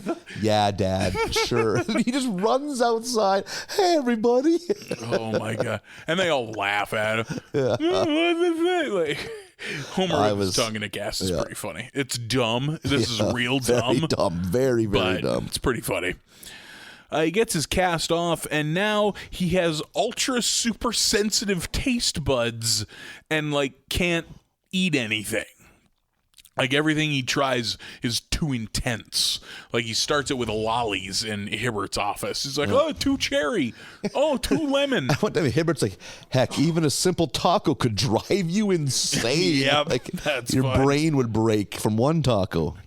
So he's at home, can't really eat anything, but he does find the perfect flavorless food, and it's cafeteria, school cafeteria food. That was a good gag. Yeah, when Lisa brings back that tub of fucking school cafeteria mac and cheese, he's just like, oh, the texture's so pleasing, but it's utterly tasteless. And one of the things she brings out is cream of steam. I thought that was a good cream name. of steam is very funny. There's a lot of good, like the food names are really good in that scene. Yeah. So now Homer is going to eat lunch at the school cafeteria every day. That's his plan now. And of course, embarrassing the absolute shit out of Bart. Doesn't have school money or lunch money, so decides to work it off and immediately takes his shirt off to serve Jell-O. He's singing that song. Yeah, the Jell-O song. And then takes his fucking pants off. Like, no Jell-O for you, young man. You'll be up all night like last night. You had to crawl into bed with mommy and daddy. Oh my God. I'm going to take these pants off to get more comfortable. And it's while he's at the school cafeteria that he meets Noah and his horrifying mother. Yep. Noah's mother, also a candidate to be fired into the sun. So this must have been when Helicopter Mom was becoming Must have been the first time anyone ever said that phrase. Was a year before this. Yeah. She points out that Bart and Lisa are both losers, and if they don't get their act together and start being like her perfect son, that they're not going to go anywhere in life. Bart will be Noah's chauffeur. Yeah, yep. I hope your son likes driving my son around. So Bart, obviously a dum-dum, and Lisa, not very popular. A loner. Yeah, so. A loser and a loner, as I think there you go, yeah. Yep. So Homer, out to straighten them out. He goes home and like tries to recruit Marge to help out, but she's living that sauna life. Yeah. She's too into it. He's like, well, if Marge doesn't care about the children's well-being, that means I have to care. Then he goes, help me, mayonnaise. He just drinks a thing of Hellman's mayonnaise. With the Popeye music playing. They just get sick. That was so disgusting. Just that thick mayonnaise in his gob. I don't like mayonnaise to begin with. I'll tolerate it on some things. Well, I'm a mayo boy. But man, when he's just down the gullet. But you're a Miracle Whip man, right? I'm a Miracle Whip boy. Yep. I definitely lean more Miracle Whip than mayo. I gotta have that zip. We're considered heathens for this choice in life, right? Yeah, that's fine. Yep, I've come to terms with it. Yeah, mayonnaise is not good. Mayonnaise is just Miracle Whip is mayonnaise but better. Why wouldn't you go with Miracle Whip? Yeah, why wouldn't you go with the clearly better option? Yeah, exactly. You're a heretic if you do. Yeah, you want a human with a tail or one without a tail? I enjoy the Old and New Testament. I know the New Testament is the way, the truth, and the light, as is Miracle Whip. The first one's got the more baller stories, but other than that last one, one's a doozy. Yeah. So Marge can't help. Homer has to be fucking Mayo Popeye and be a helicopter parent, I guess. Yep. Bart is going to participate in a balsa wood model building contest. Yeah. Sure, whatever you say. I don't know what that is. And then he's also like trying to teach Lisa how to be a mean girl. Yeah. How to like that scene of them in the bar where he's got that book about like how to, here's how you give a fake fucking compliment that's actually an insult, and here's how you exclude people, and here's the fucking Tijuana take back or whatever he calls it, where he invites everyone over and then goes, oh, not you, Mo, I'm sorry, I didn't mean everyone. And then Mo runs to his room and starts crying. They only come here because I serve them booze. If I didn't sell booze, they wouldn't come here at all. Oh my God. Kicking his feet into the bed too, like, so good. And his thing too, at least sees through all of it. Well, that would just make me the kind of person I don't want to be. Why would I want to do that? Yeah. And the book is called Chicks with Clicks. And when Homer's like, yeah, you're right. And besides, this book is just for big girls. It's not meant for you. And she, I'm a big girl. How about you just and she reaches up, jumping to grab the book. Yeah. That was good. They go to Bart and Homer go to a model shop where fucking Otto is there, and the Hey Pally guy works at the model shop, and he's just like, hey Pally, you sure buy a lot of airplane glue, but you never buy any models. And so Otto, to cover his tracks real quick, he has an enormous amount of airplane glue, like model glue, and to cover his tracks, he buys like 3 or 4 model kits, walks out the front door and throws them in the garbage. Which, in my opinion, as a kid, that's where models belonged. Oh, no. I like a model. I always did as a kid. I was just like, this is insane. When I remember thinking, I was like, oh man, that looks so cool. And then I was like, when I got one, I was like, this is dumb. I got to paint it. Yeah. I got to put it, and then it doesn't even have like moving parts. It'll break if I throw it. Yeah, it's to look at. Yeah. There was nothing I wanted to own when I was 8 years old to look at. Everything had to be able to take an ass kicking. Like, give a He-Man guy credit, man. You can fucking shoot a He-Man guy out of a potato gun at a cop, and it'll be no worse for wear. It just, a He-Man guy has a natural lifespan when the rubber band that holds its leg together finally dissolves. You can smash Mechanic in the face with a water heater, and he'll laugh it off. Yeah, He-Man guy could be put in a sock and used to beat a fucking Latin King recruit for like a fucking hazing ritual. Yeah. Oh, God. No, I liked model kits when I was a kid. Cars in particular, like old Camaros and stuff like that. Yeah. Like, and I these places might have existed, but I don't think I ever went to a place like this to get one. It's just like Walmart has a dozen of them, you know. Well, fucking Ben Franklin in my hometown had a handful of models. Yeah. So they pick out Westminster Abbey, which they get warned is very complicated. A hush comes over the model shop when it's announced. Prepare to get frustrated. Yeah. Is that the show? Is that show that people... No, that's Downton Abbey. What's Westminster Abbey? That's that building. Like no. I figured it's a real building, but what is it? Isn't that where like a lot of the royal family lives? Oh, is that it? Yeah. Okay. I'm having fun. That is just a fucking my dumb... booze and medicine addled brain. My very first thought was like, oh yeah, that's where Big Ben and Parliament, and it's like, no, Marlon, those buildings are called Big Ben and Parliament. Yeah. But I just think I remember that name as a kid reading National Enquirer when like one of the royal family was in the fucking gossip rags. Sure. Like reports out of Westminster Abbey. Yeah, okay, sounds like Prince Charles and Camille. Why the fuck were you reading the Enquirer? My grandmother and my aunt cleaned a fucking laundromat as a side hustle, and I was just sit there. It'd be hot. There's lots of flies, and I had a choice. I just get out of their way, so I'd either read Reader's Digest or the National Enquirer, and I would tire of the Reader's Digest after a while. They didn't have a fucking Bad Dudes or Ladybug machine for you to play. Oh, bro, nothing. If there would have been, I would be the world champion Bad Dudes machine player. Are you a bad enough dude to save the president? Bad Dudes rules. Yes. Bad Dudes. Giving it a thought. Like, it's just like, I am. For being just Diet Double Dragon, Bad Dudes is a horribly underrated. Yeah, I rented it a handful of times. Yeah. Funny that I didn't rent it more. That is a game. I like Punch 'Ems. Yeah, Punch beat 'em 'em ups. ups. Yeah. At some point, those are all the same. They're all just made to eat quarters, but Bad Dudes is a fun one. And Ladybug is just a Pac-Man clone. No shit. Yeah. I am not familiar with Ladybug. There was a Ladybug machine in the cafe in Elgin, North Dakota, the next town over. Me and Mom and Grandma Halverson would go over there because that's where Grandma could get a shrimp burger. And Grandma would eat a shrimp burger, and I would have French fries and play Ladybug in the Elgin Cafe. There's a certain age in a boy's life or a girl's life where a plate of fries is just perfect. Yeah. What do you want for dinner? French fries. French fries. Yep. That's it. Odds are I ate something else. I don't imagine either of my folks or anyone in my family would allow me to eat a meal that didn't have meat in it. Yeah. So I'd wager there was something else involved, but that's where Grandma could get a shrimp burger. We don't need to go down the shrimp burger fucking road again, but what a sentence. I have never heard of that. And a listener of this podcast contacted me later. Like, never heard of shrimp burgers?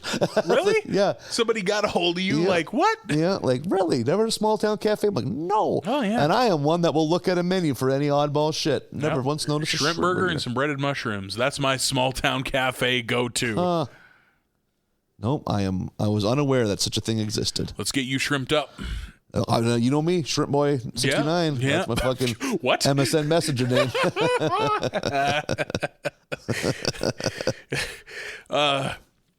So they're going to build Westminster Abbey. In the meantime, to help out Lisa, Homer has set up a cell phone decorating party, which I liked. He's like, we got fucking rhinestones and this and that and tassels and stickers. And he ends that speech with everything you need to make that $100 phone look like a $5 toy, which I like because I am not one to make expensive shit look like inexpensive shit. Yep. But the girls that age too, which was a smart move. Yeah. I cannot imagine something to get an 8-year-old girl more in your good graces. A cell phone decorating party. Yep.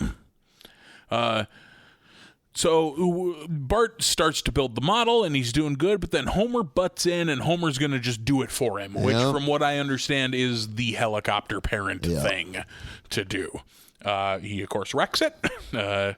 Does not turn out well because he fucking falls asleep into it. Like, smashes it all to shit while he's dreaming about, like, Chaucer and Oscar Wilde, who is not buried at Westminster Abbey, by the way. Oscar Wilde is buried in Paris. Like, so what he's even doing here, I don't know. But talking about fucking helicopter parenting or something, and how like Oscar Wilde is in fucking favor of being this shit parent, the path that he's on. Weird sequence. Yeah. But Homer, falls asleep into the model, breaks it all to shit, and Bart's up there on the stage, and his is the only one that looks like garbage, which means he wins because they think that means that his is the only one that wasn't built by a parent, which is kind of true. I enjoyed that swerve. I didn't see that coming. Yep, that was nice. Everybody else's looks pristine. Yeah. So Superintendent Chalmers is just like, yeah, we give it to Bart because he actually did it, clearly, which is funny because it's like, no, Homer did it, and that's why it looks like a child did it. We get Gunter here. Gunter is on this stage. We haven't seen Gunter's chubby little face in a long time. One of the contestants in the model building contest. Bart comes clean on the stage, is like, I can't, my dad built this, and you fucking parents need to stop doing this and let us be kids. True. And let us make some fucking mistakes. Like, you're not helping us by doing everything for us. Fun little speech out of Bart. So Homer's like, oh, yeah, okay, that makes sense. And then he goes out the back where Lisa is dressed, not how Lisa dresses at all, but she's super popular and hates it. Yeah. Like, she wants to be left alone. The pressure. Yeah, all the pressure is getting to her. And she explains to Homer, like, in order to be what I wanted to be, I had to be somebody I don't like, and I don't like that, so I need to get rid of these people and go back to being me. Like, and then what I thought was a fun scene, Homer comes home so dejected, just like, oh, I tried to help, but all I did was make the kids learn long-lasting, deep lessons about themselves, which is very funny. And I don't want to interrupt. There's a good scene between Homer and Lisa there where Homer's just dejected that Bart, it didn't work out with Bart. Then Lisa Homer's just crestfallen now. It's like, I guess it just means the only proper thing for a parent to do is just to check out. And Lisa's like, that's not what that means at all. There is an in-between. Lisa, a light is either on or off. None of you use a dimmer switch. And fucking Homer leans down. That's what the big dimmer switch companies want you to think. That whole interaction is so fucking wild. Oh, fuck, I laughed. That was fun. So Homer goes home, and Marge is there to sweep all his pieces together and help him out. And she's like, I got just the thing, and takes him down to the sauna, and they relax in the sauna and get to smooching. Yeah. Fun episode. Very good episode. And then we get at the end a weird home video footage of some a cappella group doing the Simpsons theme impressively. It's good. Yeah. I mean, as good as a cappella music can be, but it was just weird is all. Weird's the right word for it. Yeah. So that was fun. That was a fun episode. I like it. Not as much as the first one, but I did like that one. Yep. Boy, I enjoyed them both a ton. Oh, really? Yep. And while we're on the subject, maybe not as much as the first two, but an episode I really dug. The next one. Is it this one? Episode 19. I really enjoyed this. Waverly Hills 90210. I asked a question during this that was answered to me in a later episode. We're going to get a new couch gig every month or every episode now, but we found out that is not the case. But boy, are we season 20. Ever since they switched to HD, it's just been endless new couch gigs. There's only been one repeat all year, and it's the last one of this batch. Is that really it? No kidding. Yeah, I was wondering Impressive. about that. So, is Marge taking a power walk? Is that what she's out. I would call that power walking. Yep. Well, desperately. She's got a sweatband on her head. Yep. She gets into some vitamin water type knockoff thing. Science water. Yeah. Which makes her need to, we drink enough water, you got to pedal. So Marge desperately searching. We get a lot of sight gigs of her walking through town, trying to find places. It goes by a toilet store, all toilets non-functional. So she's just going around. And finally, she just sees the school. And she's like, I'm not a single man. I can go in here not raped, which is true. Yep. If you're a childless adult man and you walk into a school. 40-year-old woman walks into a school, no big deal. Drop it. 40-year-old man, that son of a bitch better have a note. You better get arrested. You need to have a chaperone. I think that's how it works now. You have to have someone walk you to where you need to go. So Marge uses the bathroom like she's using the stall, and her hair is obviously visible. And that one random ass friend of Lisa's, hi, Mrs. Simpson, like hi, whatever her name is. Yeah, that was a good scene. And then she gets out and she's just walking through the school. She just glimpses, oh, there's Bart. And he's laying on his desk, half asleep, I hate school. And fucking Mrs. Krabappel is having a hangover nap. I hate hangovers. Which is so awesome. Can you imagine, especially at our age, a hangover will put me down for 2 fucking days. Teaching 10-year-olds. Teaching children people do with a hangover. Teachers have a few too many on the occasional fucking happy hour. I've heard that teachers can be pretty hard partiers. Yeah. Boy, you'd want to have a tough liver because, boy, I would not want to be super hungover dealing with a bunch of goddamn loud kids the whole time. Getting up that day, hair of the dog in it, just slugging back tequila shots at 6:30 in the morning. And then we cut to fucking Lisa's classroom, it's that lady with the countdown for when she gets tenor. They're Yeah. like, okay, I have officially tenored. That means Ralphie's going to teach the class. And it's something about Super Ralph, and he launches himself out the window. Oh, God, Ralphie. So now Marge is justifiably pissed, goes into Skinner's office full of fucking righteous indignation.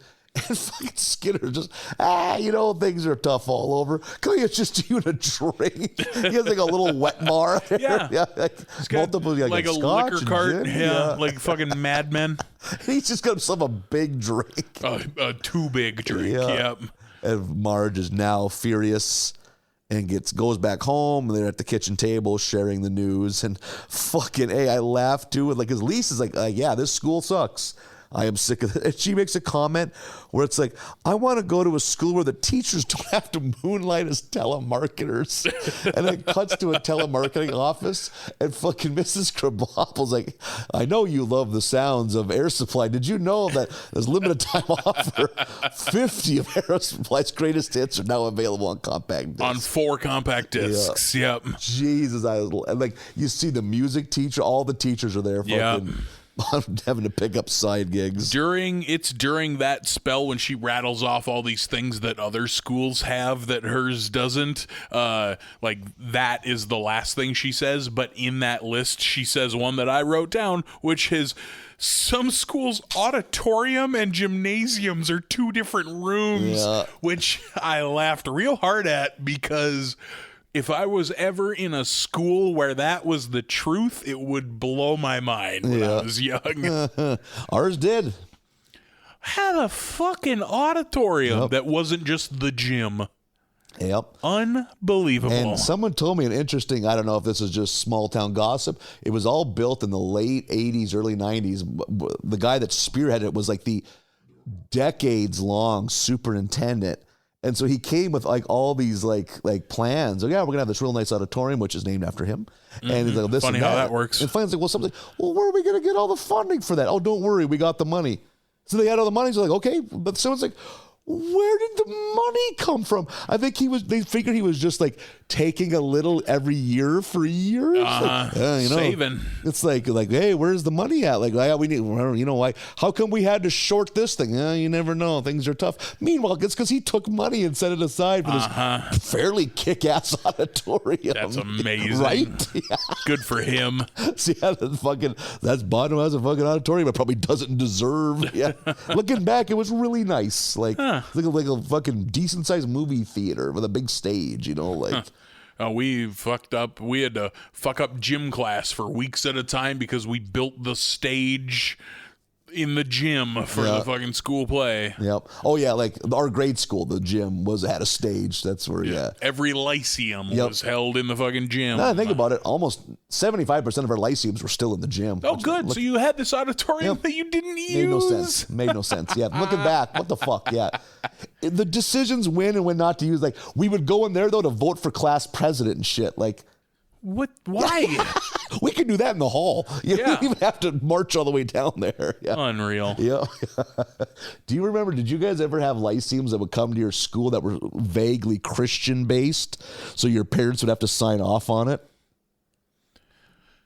It was like a traveling thing, like a national, so yeah, it was. No, we never had like rapping for Christ. We never had anything like that. It wasn't that overtly Christian, but it was enough to I think it was probably for the Jehovah's Witness kids that no, we don't want any part of this. Okay. So you have to sign out on it. But yeah, it'd be like a Christian juggler. The only lyceums I can remember off the top of my head were from elementary school, and it was like a guy who went to Africa, and essentially this was just a guy who came back and had his wheel of slides. Really? It was literally just my vacation is all the fuck it was. He wasn't an educator. There was no message. It was just, he didn't go there as part of some Christian mission. Yep. It was just like, check out my vacation slides.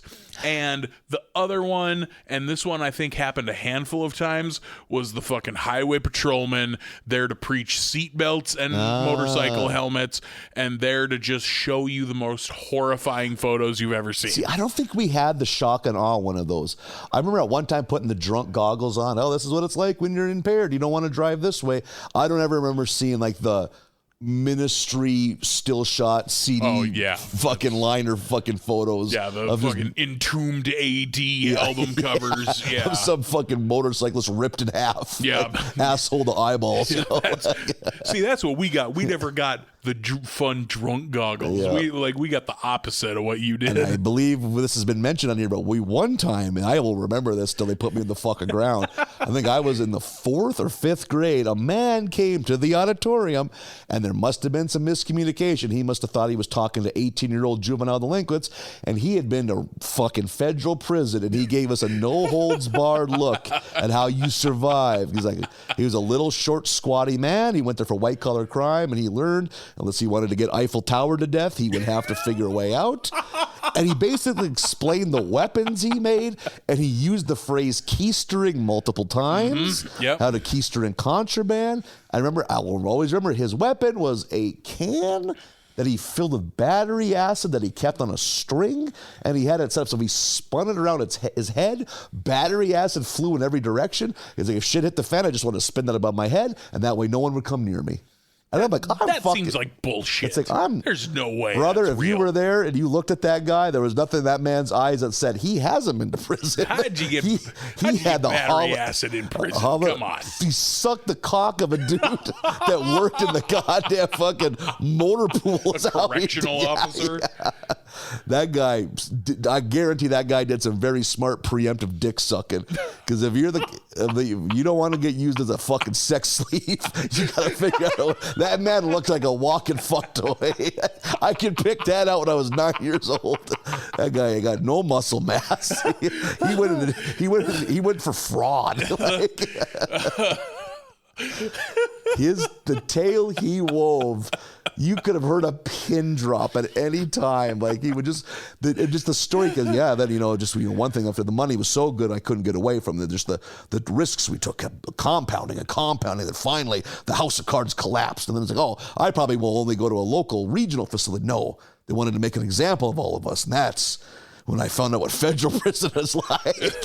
And that's when the fucking Pandora, that's when the fucking, we have such wonderful things to show you happen. Like the fucking lament configuration opens. And his lower GI tract was a lament configuration.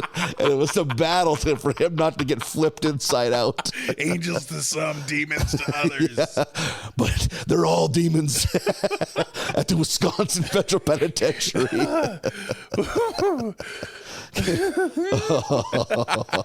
That I can picture him in my head. It's been 30 years. I can picture him so clearly. He was so little and squat. He was not meant for physical violence. He was, like a walking throw pillow, like just a pile of tits. There's a little cute pile of tits. Not super fat, but chubby, and just. He was a sit-down office guy, not meant for fighting for his life. Yep. And he seemed proud of the fact. I mean, I don't think he said he was never violated, but I think he avoided a lot of it. Oh, God. He went so in. He didn't even try to scare a stranger. This is what happened to me. I'm going to present you with facts, yep, and you can do with them what you want. I made a lot of money. Oh my God. Yep. Where's that man? I hope he relapsed. I hope he went back to jail. Because he missed it? He quit paying taxes or something. Like, hey, once an outlaw, always an outlaw. Oh, God. Local accountant Eiffel Tower to death. You don't say. Eiffel Towered to death is a horrifying phrase. Oof, yeah. Oh, God. You know, there are people out there, you go out doing what you love. What, you want to die in some old folks home or what? Everyone acts like they want to live forever. The last thing you hear is, let's try touch tips. What in the what? Last thing you hear is 1, 2. When they kill the lights in the kitchen, you can't see shit. I just heard bare feet on linoleum.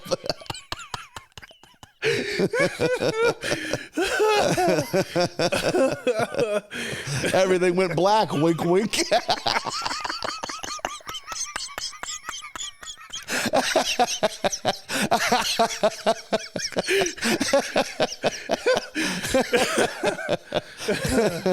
Oh, that's horrible. Sir, the people behind you need their coffee. Oh, sorry. Forgot my caribou.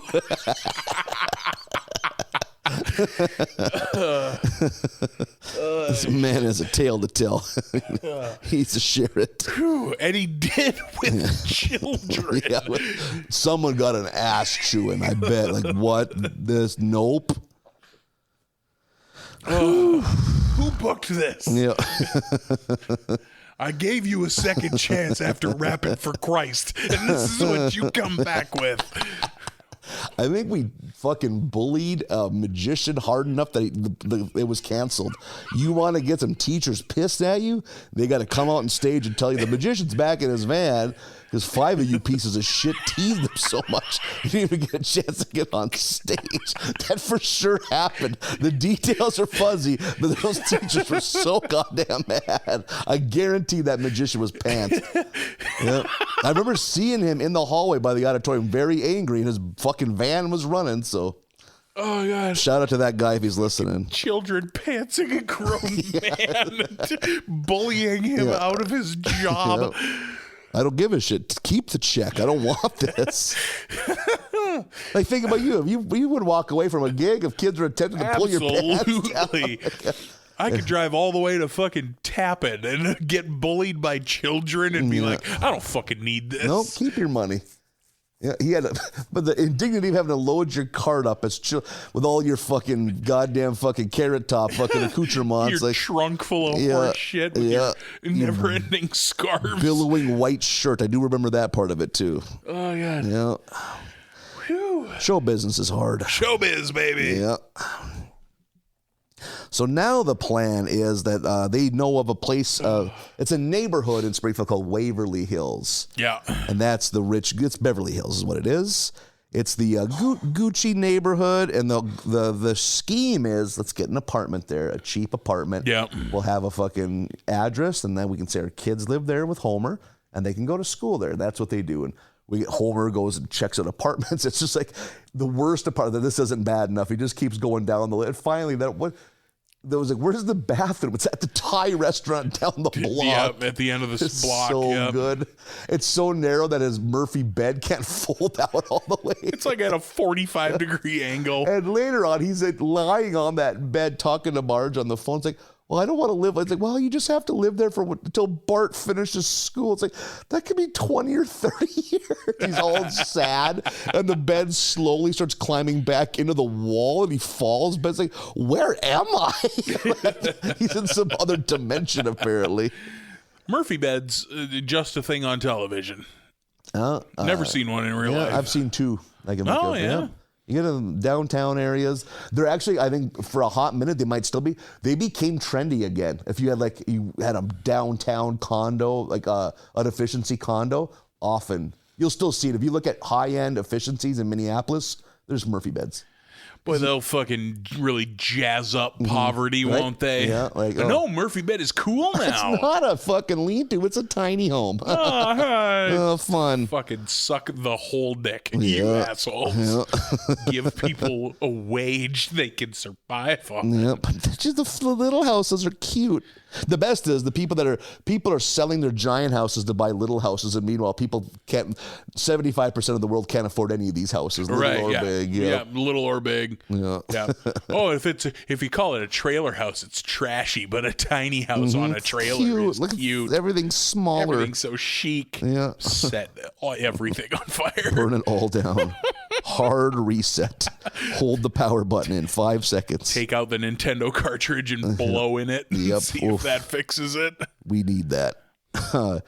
So they are beginning to pull the scheme off. They go and they enroll the kids. That's where they're informed that there's an inspector who's basically Anton Chigurh from No Country for Old Men. Right. Yeah, like exactly him. I wonder if that was voiced by Javier Bardem. No, he's voiced by what's his name, Maurice LaMouche or whatever that guy's name is. He's a well-known voice actor.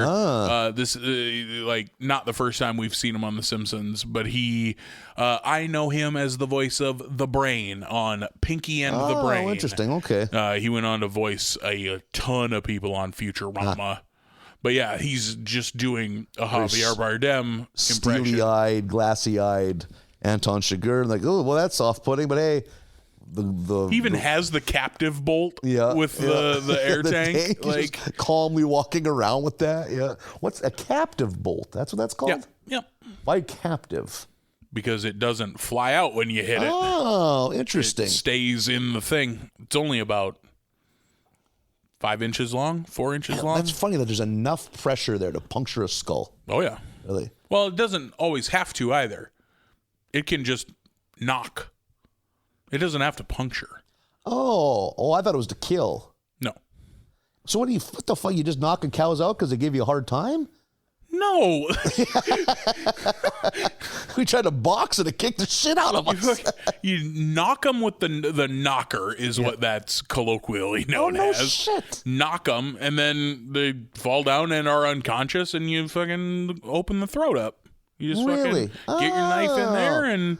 Oh, I thought that killed him. I thought it was like a bolt to the brain. It can, but it'll knock him loopy enough that you can take care of it. Fucking it's lights out. Like they're done. Christ, I can imagine. Yeah, that's a stupid amount of psi, and you're getting hit with a fucking 4-inch bolt in the middle of your forehead. That fucking movie when he just calmly puts it against that motorist's forehead.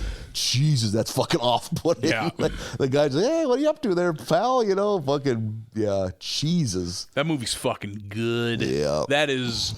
Boy, if Oh Brother Where Art Thou didn't exist, that's the best Coen Brothers movie. Yeah, it's up there for me. No Country. It might be my favorite. Yeah. It's a very close number 2 to Oh Brother for me. I like movies set in that era, like I think it's 1979 is when that movie happens. Yep. Yeah, like Woody Harrelson fucking is so good in that role with the well-dressed cowboy. Yeah. Like, what is that? I think he says, "I'm just a day trader. I can just go home," you know, like.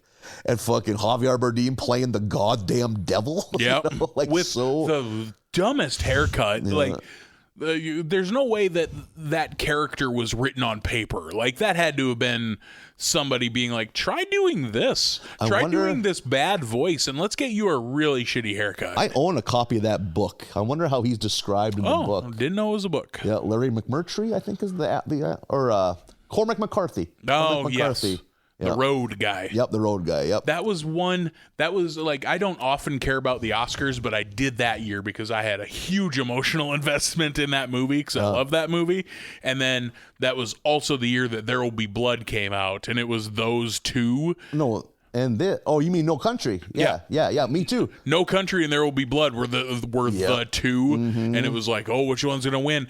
And like, I think There Will Be Blood isn't a good movie. So I was like, I swear to fucking God, I was watching the Oscars that night, like with my chemicals up, like, don't you fuck this up. What like, won Best Picture? No Country. Did it really? Yeah, okay. No Country. I remember thinking, it's a bummer that these two had to come out the same year, and then next year it's gonna be some fucking horse shit that wins. You know, fucking like, There Will Be Blood is 3 hours snooze fest, and then he kills a guy at a bowling alley. Yeah, which is pretty metal.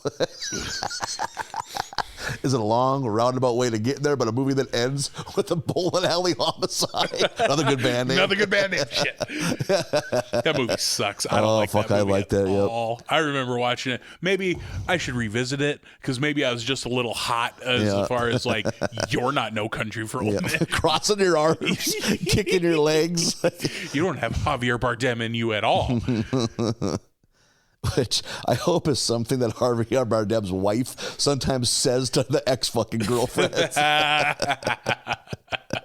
Not even a little bit. Friendo. So now they've decided we're going through with it. So now they're in Waverly Hills, and it's very opulent. We get like a Paris Hilton type with a chihuahua in a bag who has an even smaller chihuahua in a bag. And in the background, we have a song playing called Waverly Hills. Yep. And it's they say squatting. I like that, too. Mm-hmm. You listen to the lyrics, which is good. It's fake Weezer. Yeah. And was that real Weezer? I don't think so. Yeah. It It sounded a little off. If it is, it wasn't mentioned anywhere on Wikipedia. Oh, okay. So, yeah. Because I did check right away, but it does sound off. You're like, that's not Rivers Cuomo at all. So Bart and Lisa get to the school, and they're just blown away by how opulent it is. One time, Bart is like, eyes get all big, and he points, and it's a truck backing up to the cafeteria that just says "real meat." Yep, that was so good, so funny. Yeah, I can't think of what Lisa was baffled by, but it was just like the quality of it, like the principal comes up and it has a doctorate, like he's a doctor. Oh yeah. And Bart already has the gears, because Bart, again, not book smart, fucking street smart. He has set it up so that fucking Quimby arrests him in front of the rest of the kids. Wiggum. Yep. Or they takes him away, so they're all smitten by that he's a bad boy. Yeah. And Wiggum even leans in and gives a speech like he plays by his own rules. Nothing. No one can tame this bad boy. Yeah. And then drives him out to the pier and gets out. They shake hands. Like, so you're gonna be at his birthday party, right? It's like, yeah, I need you to do this. Like, okay, It's like, okay, I want my one grab bag now. It says Bart's name on it, and that's when the mobsters pull up, because they also have an agreement with Wiggum. Yeah, to come to Ralphie's birthday in order for favors. And they're reticent, oh, come on, it's Batman thing. Like, Batman, I'm not going near that Cape Crusader. And they all pile into the vehicle. They're grown men terrified of Batman. I like in that scene the little attention to detail they have, because the mob guys come screaming up in this SUV, slam on the brakes and turn it off and get out. But for that 3/4 of a second, the theme to The Sopranos is blaring from their car. A3's Woke Up This Morning is blaring from their car for less than a second. That's so funny to me, because Fox paid for that. You know what I mean? That's how licensing works. I love that. Alabama 3 put out a new fucking Alabama 3. I don't know if you've ever spent any time with them. Is fucking good. Yeah. And they put out a new record for the first time in 7 years just recently, a few months ago. And it's real good. Who would have thought? Good for them going in the final chapter of their career, Fucking sinking a buzzer beater in their twilight years. One, a band member of theirs died a couple years back. They've been on a rough stretch. Yeah. Haven't had a good hit in a while. But man, that new album's good. Getting to that age where it's oof. I want to get some kind of retirement. So can I apply? Can I work? Yeah, can I be a fucking teacher's aide at age 58? What's the retirement plan for a British acid country band? Yeah, that has never had a big, but man, I bet they can fucking retire. At least the songwriter on the Sopranos money. Yeah. One guy can. The bass player's like, what the fuck do I do? Damn it. You guys don't want a tour? Oh, how convenient. I made $4,800 last year. I live in the van we tour in. So Lisa's in the cafeteria, and the three popular girls come up to her and they ask her about, is it Alaska, Nebraska? Yes, it's Alaska, Nebraska. What's your favorite Alaska, Nebraska song? It's and she's like, I don't even know what that is. That's the lamest thing I've ever heard. It's like, well, after the Americans with Disabilities Act, I would need to inform you that lame is no longer. And they're just like, that's even lamer. Yeah. Which it is. Yeah. It is an 8-year-old girl informed me about the Americans with Disabilities Act. Yeah. So Lisa is just true to form, is now shunned by the popular girls. And during this whole time, Homer is really adjusting to apartment life. Because there's a couple 20-something dirtbaggy, not even just 20-something shitbags. We were all that once. And Homer, which, think about it, Homer never had that life. Homer was married young. Exactly. Yep. So how exciting would that be for you? That is a fun time in life. Yeah, living in an apartment, playing video games. You live in a shit apartment, or you have roommates. Drinking beer. Your life costs are so low that you can just scrape by. No one's expecting a whole lot out of you. You ain't got kids. Fuck, I miss it sometimes. Not that I'm not I have a lot of responsibility, but there's something about being 23 and being a fucking layabout. I would never go back if given the chance, but yes, I can see it. There are appealing things about it. Someone got their tax return early. That means we can get two dirty 30s of Milwaukee's best and get piss pants drunk at 12:30 in the morning because you wake up at 12. That's yeah. Oh fuck yeah, good times.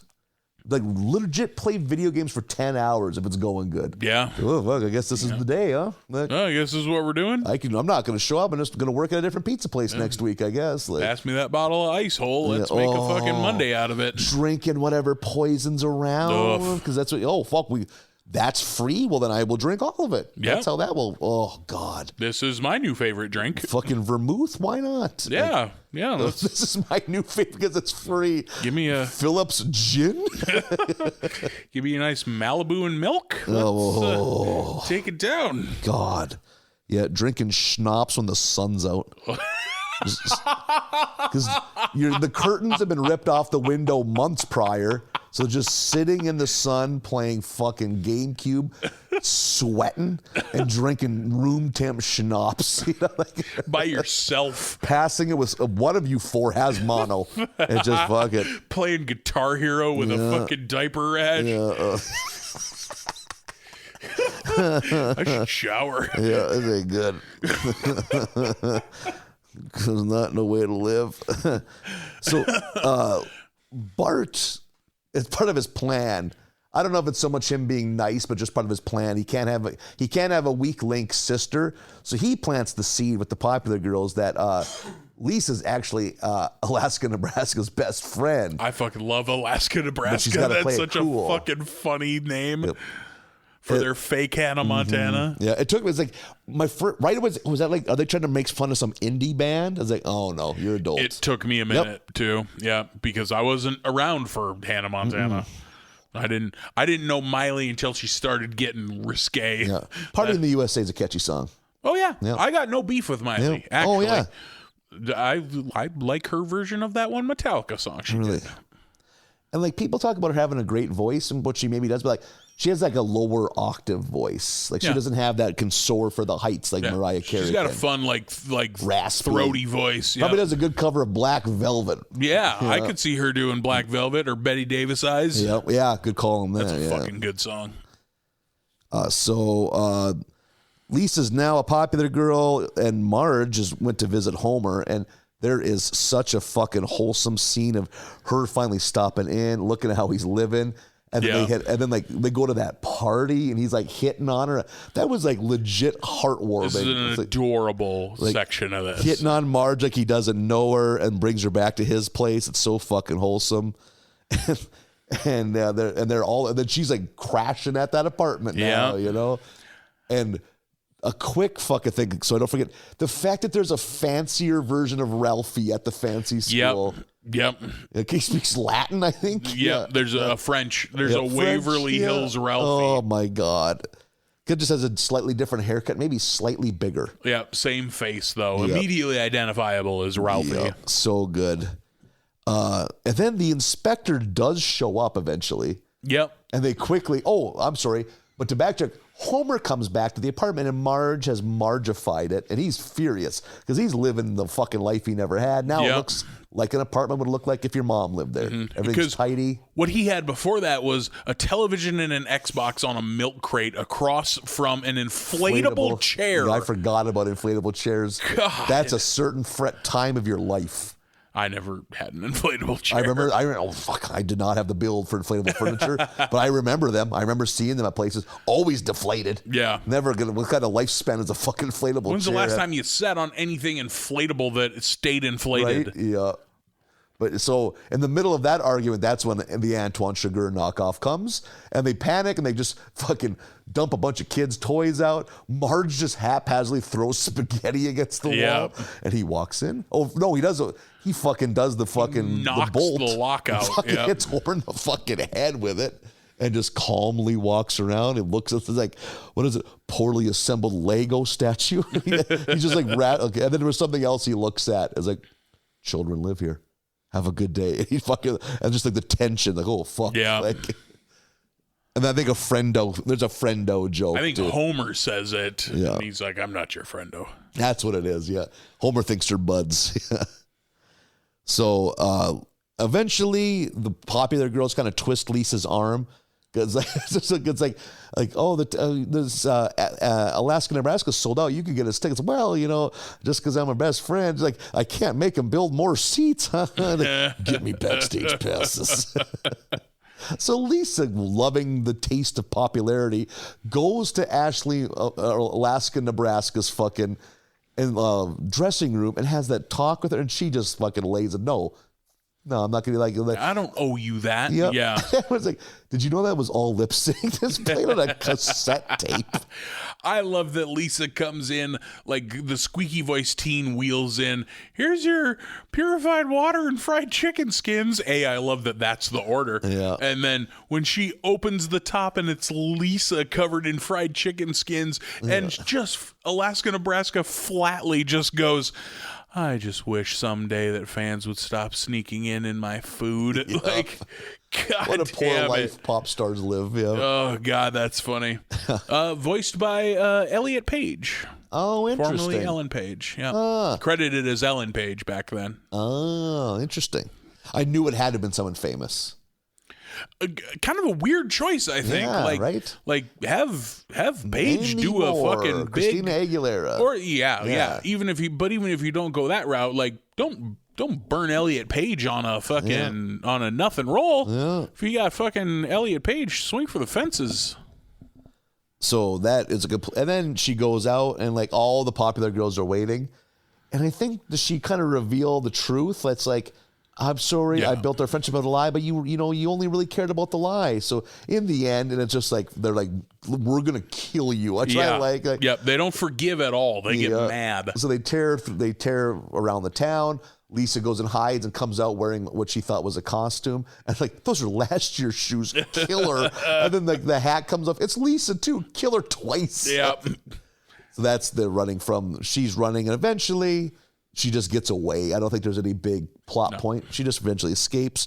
So now Marge and Homer are in the apartment, and Bart and Lisa both burst in. Lisa's like, I got to go back to Springfield. Like, I want to go somewhere where like I'm the top of the fucking food chain, academically. Because that's another thing too. She gets a B+, and she's just shattered by that. Yeah, she's super bummed. And Bart. What is Bart's reasoning for going back? I wrote it down because it's too good. Bart is just like, we have to go back. I was playing hide and seek with Milhouse, and it cuts to the dumpster at the Quickie Mart. Yep, the dumpster at the Quickie Mart, and you just see the top of Milhouse's head, and he goes, 3 weeks. This has got to be some kind of record. He's so excited. Yeah, fuck, you're right. My God. Oh. Yeah. Milhouse so in good. A dumpster for 3 weeks. So proud of himself. Oh God. And they just kind of end up at the time of his life. Then they just kind of end up back at home. Yeah, and Homer and Marge recreate their dirtbag apartment fuck pad in Bart's treehouse. That's what it is. Isn't Bart up there at one point too? Like he's at the bottom of the stairs being like, come on, guys. Yeah. Good episode. Very good episode. These first episode. 3 were all very funny. Yeah, we're 3 for 3 so far. Fucking when Homer and Marge have their sweet hookup at this fucking college party kind of fun moment, when that next morning when she's going to leave and he's like, what do you say next time you come over, you and me and my wife can have a twosome. I thought that was fun. Adorable. What a wholesome episode with those two. Yep. This is the show that fucking George Bush Sr. thought was going to tear America asunder. Yep. This was the show I wasn't allowed to watch. Let's see if the hot streak of good episodes in this batch comes to a screeching halt, Nathan. I don't want to give any spoiler alerts away, but the tone of my voice says anything. I think people know how we feel about these episodes. Episode 20 is 4 Great Women and a Manicure. 4 weddings and a funeral, I assume. Gotta be. I guess. That's a big jump.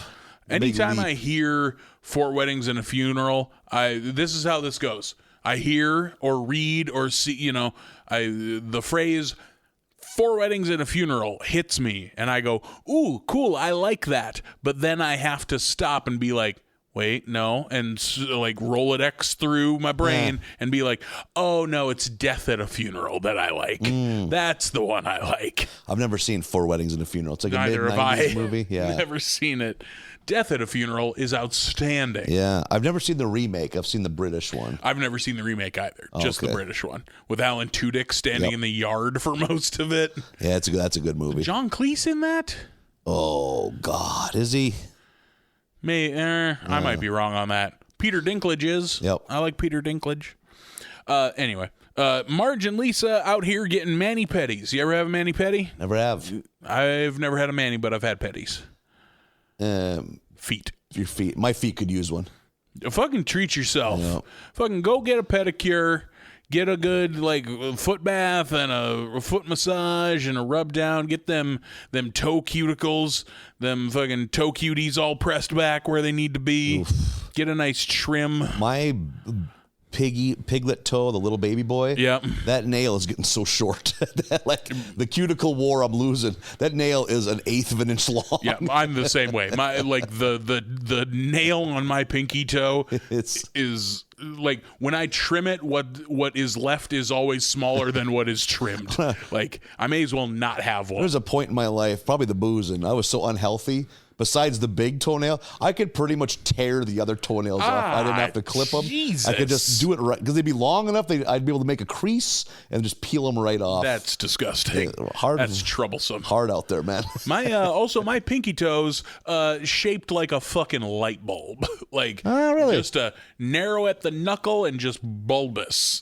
Just troublesome. Like you should probably go to the doctor. That's stubborn. That's stubborn material. Yeah, there. it's. You want the little cutie pie that tucks inward. So it doesn't catch on shit as much. No, it's I got fucked up little tiny toes. I got the weird anomaly where one of my feet, the big guy, is the longest. If you look at my foot, and then the other one, the middle toe or the second to the big guy, is the longest. Weird. Yep. Okay. So they're not all, my feet aren't uniform. Funny, I'm not a pro athlete. Have misshapen. Very weird. Your feet should be uniform. But you're not a pro athlete. How's your toe hair knuckle situation?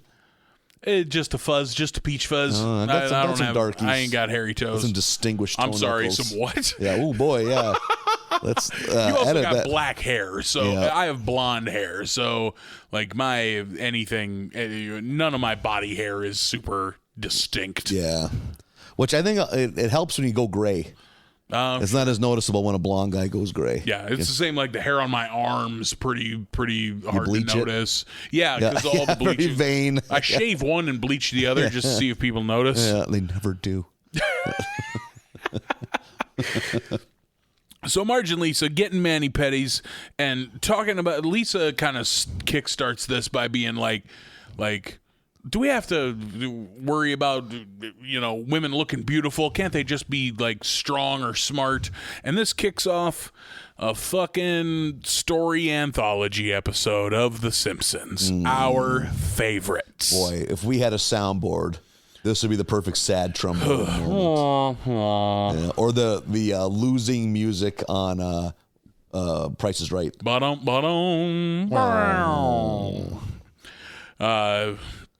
The first one is the story of Queen Elizabeth, who is played by either Patty or Selma. Yeah. We're 20 seasons in. I don't know which is which. Mm-hmm. And this, man, it's just like it always is, where the only thing worth remarking upon is who's playing who, and the story, and the jokes aren't good enough to even notate. Yeah. Either Patty or Selma is Queen Elizabeth. Homer is Sir Walter Raleigh. One thing that was fucking insane about this is how Marge gets us into this world. She fucking starts with the 1988 World Series where Kirk Gibson hit that home run. I thought you would like that. But it was 400 years before. What an insane cultural landmark to base it. 400 years before Kirk Gibson was a hero in the World Series. Yeah, she's like 1588, 400 years before Kirk Gibson. And there's a clip. There's like a 5-second thing of him hitting that homer. Yeah. They don't show him running the bases, doing the arm pump, which they should have. Yeah. But. So ridiculous. So, oh man. My next note though, oh great, one of these episodes. So Homer is like courting Queen Elizabeth. Homer is Sir Walter Raleigh, but like makes out with Marge because he'd rather be with her anyway. And the Spanish Armada is coming because she had rebuked. Is it Philip? Is it King Philip of Spain that this all happened under? She had pushed him away, so now the Armada's coming to England. And isn't it? Does Mo somehow accidentally insult him? He kind of like. See, he has like a hunchback kind of. At some point, Mo and he thinks that maybe the king will find it funny, and he does not find it funny. And he's like, guards, take him away and put things inside of him. Yeah, and nice things. Nice things? No, not nice things. Yeah, that's funny. Such a great that voice. Nice things. I want to see the nice file and the not nice file. Yeah. I mean, my mind can do it. You know, like. You can sort fruit in your mind at a grocery store. Bananas go in one pile, pineapples in the other. We both went pineapple. I did like too when or maybe I'm thinking of Mo that said this, where it's whatever fucking sister it is that's playing Queen Elizabeth. Like, somebody called the guards. Beowulf got in here again. Grendel. Yeah, somebody called Beowulf. Grendel got in here. Yeah, that's funny. As a fan of that story, I really liked that part. That was good. So the English ships are heading out to face the Spanish Armada, and Homer accidentally sets the ship on fire, and it goes crashing through the Armada and saves England. And then he gets praised by the Queen, and the Queen says, "You two, Homer and Marge, can be together, whatever." And that's He's now Sir Walter Raleigh. Yeah, that's funny. On to the next one, which is Snow White and the Seven Dwarfs. I did like how he kicked it off with the blue-haired lawyer being like, you can't, this is Disney's. And Lisa bringing up the good point of like, hey, motherfucker, like, this is an old fairy Brothers tale. Grimm shit. Yeah, you guys don't own this. And he has to be like, well, are there 7 dwarves in your fairy tale? And she makes up some. And it's I did like the joke of, she rattles them all off. It's like, Greedy, which is Mr. Burns, Hungry, which is Homer, Drunky, which is Barney. Yeah. And then there's a couple that just work out, Lenny and Kearney. Yeah. And then Kearney just announces himself. Yeah. And then the last one is, and Doc. Hibbert. Yeah. Like, that's pretty funny. And that's maybe the high point of this whole fucking episode. When was the last time you would have watched one of those old Disney classics? I've never seen Snow White and the Seven Dwarfs. Oh, no shit. Most of my Disney knowledge was Disney of the 90s. Yeah. Little Mermaid, Lion King, Beauty and the Beast, Aladdin. Like, that's my... That's my... I think some of the first movies I ever went to were like the 80s re-release of fucking Snow White and Cinderella. Sure. But, man, I almost want to... Like, I'd like to watch it because that shit's 75 years old now. It's old as shit. Well, they'll happily keep selling it to you. And they always release it like this one of a time. Like, they always sell it like it's going to be scarce. It's like, if you're patient, they'll bring it back around. You know? Like, they have to keep their patents or their copyrights. Is that why? Oh, interesting. Yeah. That's why none of that shit ever goes into the public domain like it's supposed to. The way you're right. Disney's Disney's been fighting that and pumping money to fucking pay off politicians to make sure that the public domain keeps getting pushed back further and further. Yeah, because Mickey Mouse came out in like 1929 or something. Like, should be in the public domain by a long time ago, but isn't. Because everything's great. Yep. The rich don't rule. There's fairness everywhere. So Lisa in this is the Snow White character. The evil queen sends Willie out to kill her, and he's the huntsman. Oh, is that? I don't. Okay. Because do you remember, like, probably 10 years ago, they made like a aggressive called Snow White and the Huntsman. Yeah. I don't think it was that long ago. 5-6 years ago maybe. Chris Hemsworth, the Huntsman? Now that I think of it, not a bad movie. I remember sitting through it. Fine. I never. Yeah. Kristen Stewart is Snow White, I believe. Okay. Yep. Oscar nominee Kristen Stewart. Oh, for what movie? I don't know. One of the movies I never saw now. Yeah, man. It's this year's. You want to make sure I don't watch the Oscar baby movies. Start just putting them right on streaming. I forget, if it's a fancy movie, I want to go to the theater because I'm a fancy boy. That is true. I'm always saying that. And I like to have a cigarette holder. I wear a big floppy hat, sunglasses inside, and I just shit talk. The producers, Dino De Laurentiis, wouldn't know a good movie if it slapped him in his massively surgically enhanced face. Man, I smoked for all those years and never had a cigarette holder. I fucked up. I could have been the fanciest boy. Do you think the reasoning behind that was the yellowing of the fingers they want to avoid? And the scent on your gloves, I'd imagine. I bet it's twofold. Because that dates back to... You always see them on ladies, and they always wear those fucking elbow-length gloves. That's awesome. I bet it's those two Loading reasons. up your cigarette holder like a fucking asshole. Yep. Just getting a little... In fucking 2010, just... You're wearing giant sunglasses. You can't see shit because you're inside. Hey, Marlon, your gloves are on fire. Or like, I'm still exactly the way I was, except with a cigarette holder. So I got a G-Unit t-shirt, a backwards Slipknot hat, and jean shorts with a fucking 11-inch cigarette holder with a Camel light stuck in the end of it. Dressed just like you are now. Cigarette holder, giant ornate sunglasses, and a weird little hat tilted to one side of your head. Like some weird French thing that the rest of us aren't hip to yet. I got the sunglasses. You know my taste in sunglasses. Yep. Every movie's F-. This is trash. Bring the next film. Another cigarette also. You got 3 cigarette holders, ashes everywhere. I should start smoking again just to use a cigarette holder. Oh dear, I got ashes all over my cinema sweatpants. Oh no, I've burned an ember hole in my Zoo York sweatpants. This movie's even worse now. This is Alvin and the Chipmunks, the Squeakquel. What were you expecting? Just go to trash movies so you can feel like you're important by ripping them. Really? You drove all the way here to talk shit at Lego Batman? Making kids cry. That's what you're doing. Just go to kids' movies.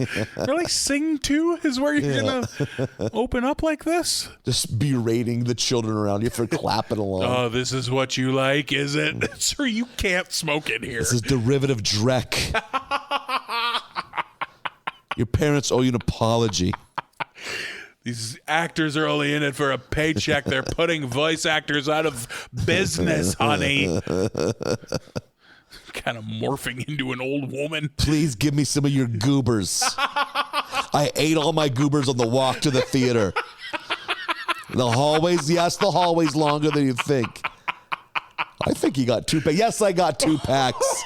I hate them both. Fucking house and 2 packs of goobers before. Holy shit.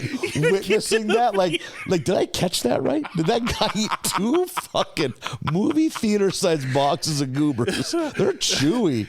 You can't just fucking choke them down. You gotta jaw them up a bit. And your girl like, what? Why would you? That's a weird thing, right? I don't know. Just then you see a 3rd package drop. Like, what the fuck? Dude was hungry. Only bought 1. He brought a bunch from home.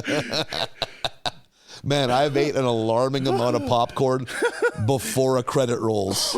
Oh, my God. I mean, before a preview rolls. Yeah, oh, my God. I've hit the bottom of a bucket before opening credits, for sure. There is a feeling, one of the few things you can consume too much of that equals the gross feeling of a hangover is too much movie theater popcorn. Oh, yeah? You go too hard, too quick. I hate that feeling. I don't think I've ever eaten too much movie theater popcorn. I ain't got the stomach for a big serving of popcorn, but I go for it every time because it's delish, and I regret it every time. Popcorn has, for me, the same issue of pancakes do. You think you want a lot, and it's super fucking good until you're about halfway through, and you're like, done. I'm done here. I goofed. Yeah, I fucked up. Fucked up. Fucking dumb. I'm dumb. Just covered in butter, shirt, pants, and coat ruined. Shirt open, unbuttoned down to the belly button. Yeah. fucking navel filling with butter, imitation butter. This is dumb. I'm too old to be doing dumb stuff. Fucking looking at a grown woman beside you for help, like you're a little kid that needs help cleaning up after a messy meal. They just hustle their kids out of the theater. Why is he even at Sing 2? I gotta go back to work today. Yeah, I'm on my lunch break. Oh, fuck. It's dumb. Sorry. Telling someone you don't know you're sorry isn't good. I'm sorry. That's a drunk in public fucking falling down in a park. Apologizing to strangers for nothing. Fucking sorry. You're trying to enjoy a family picnic and there's a drunk shirtless man sad cooing to him. Ooh,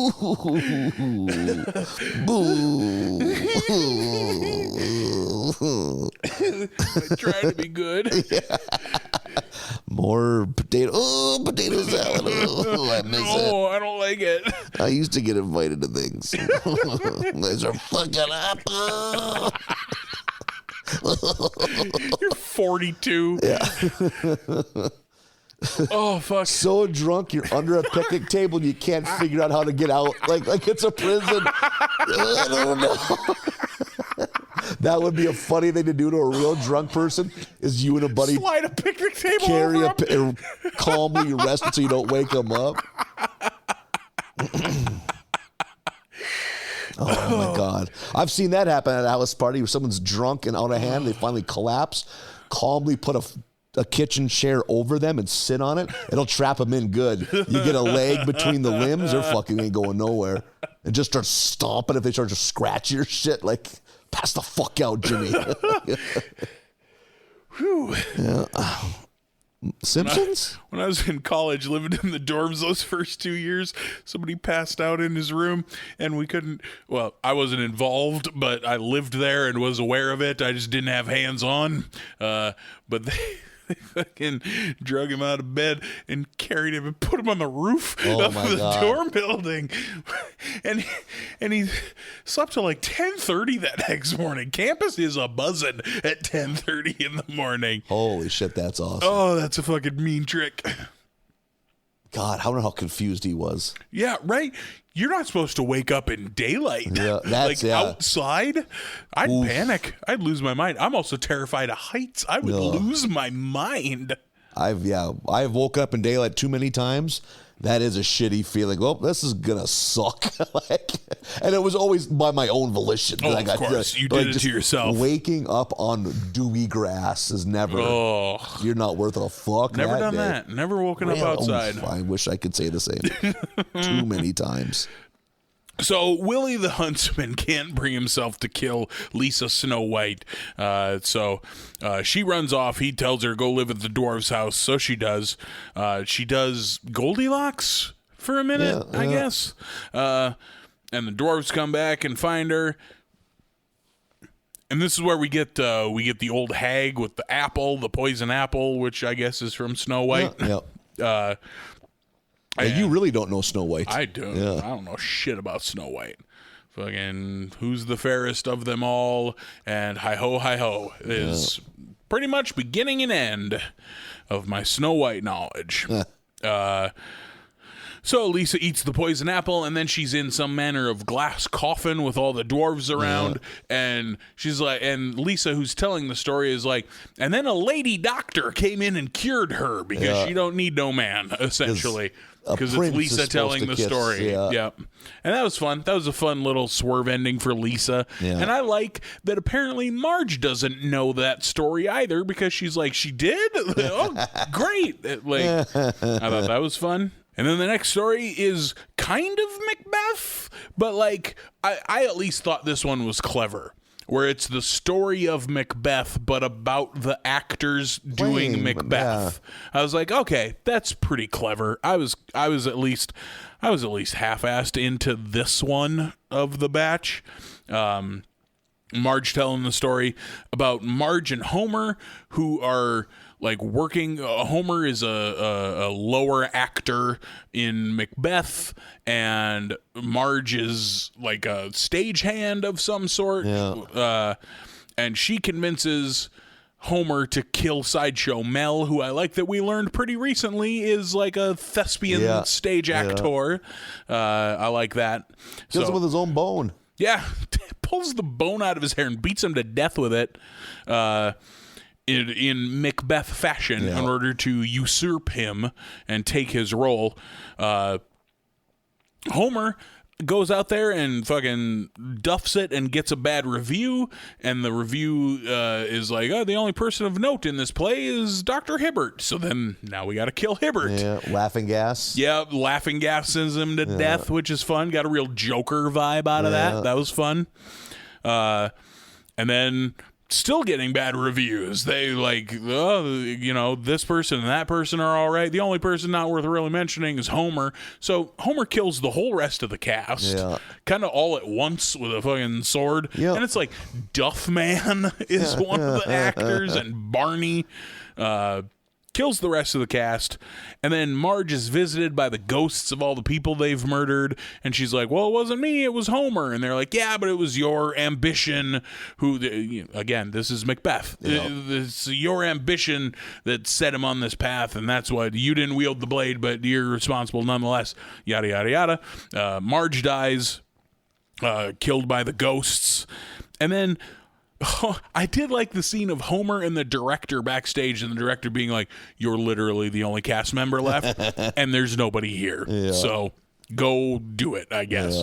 And Homer goes out and gives a great performance of Macbeth.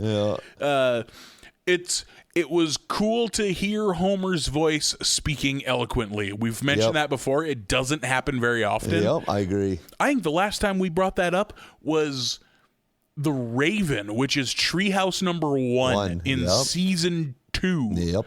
Like, hearing Homer speak eloquently is pretty cool. So he does Macbeth and gives a great performance to nobody, and then Marge is like, now that you've conquered this one, you can do all the rest of Shakespeare. Starts throwing him scripts like King Lear and is it Richard IV and she's Titus Andronicus or whatever. So the random deep cuts. She throws out all the well-known ones. I like that she's holding the Tempest. She's about to throw the Tempest at him, and while she's tossing out these scripts being like, you can do this one, you can do that one, he's watching them stack up, and while he's off screen, you hear a gunshot, and then his ghost floats over to hers and is just like, I don't want to read all those.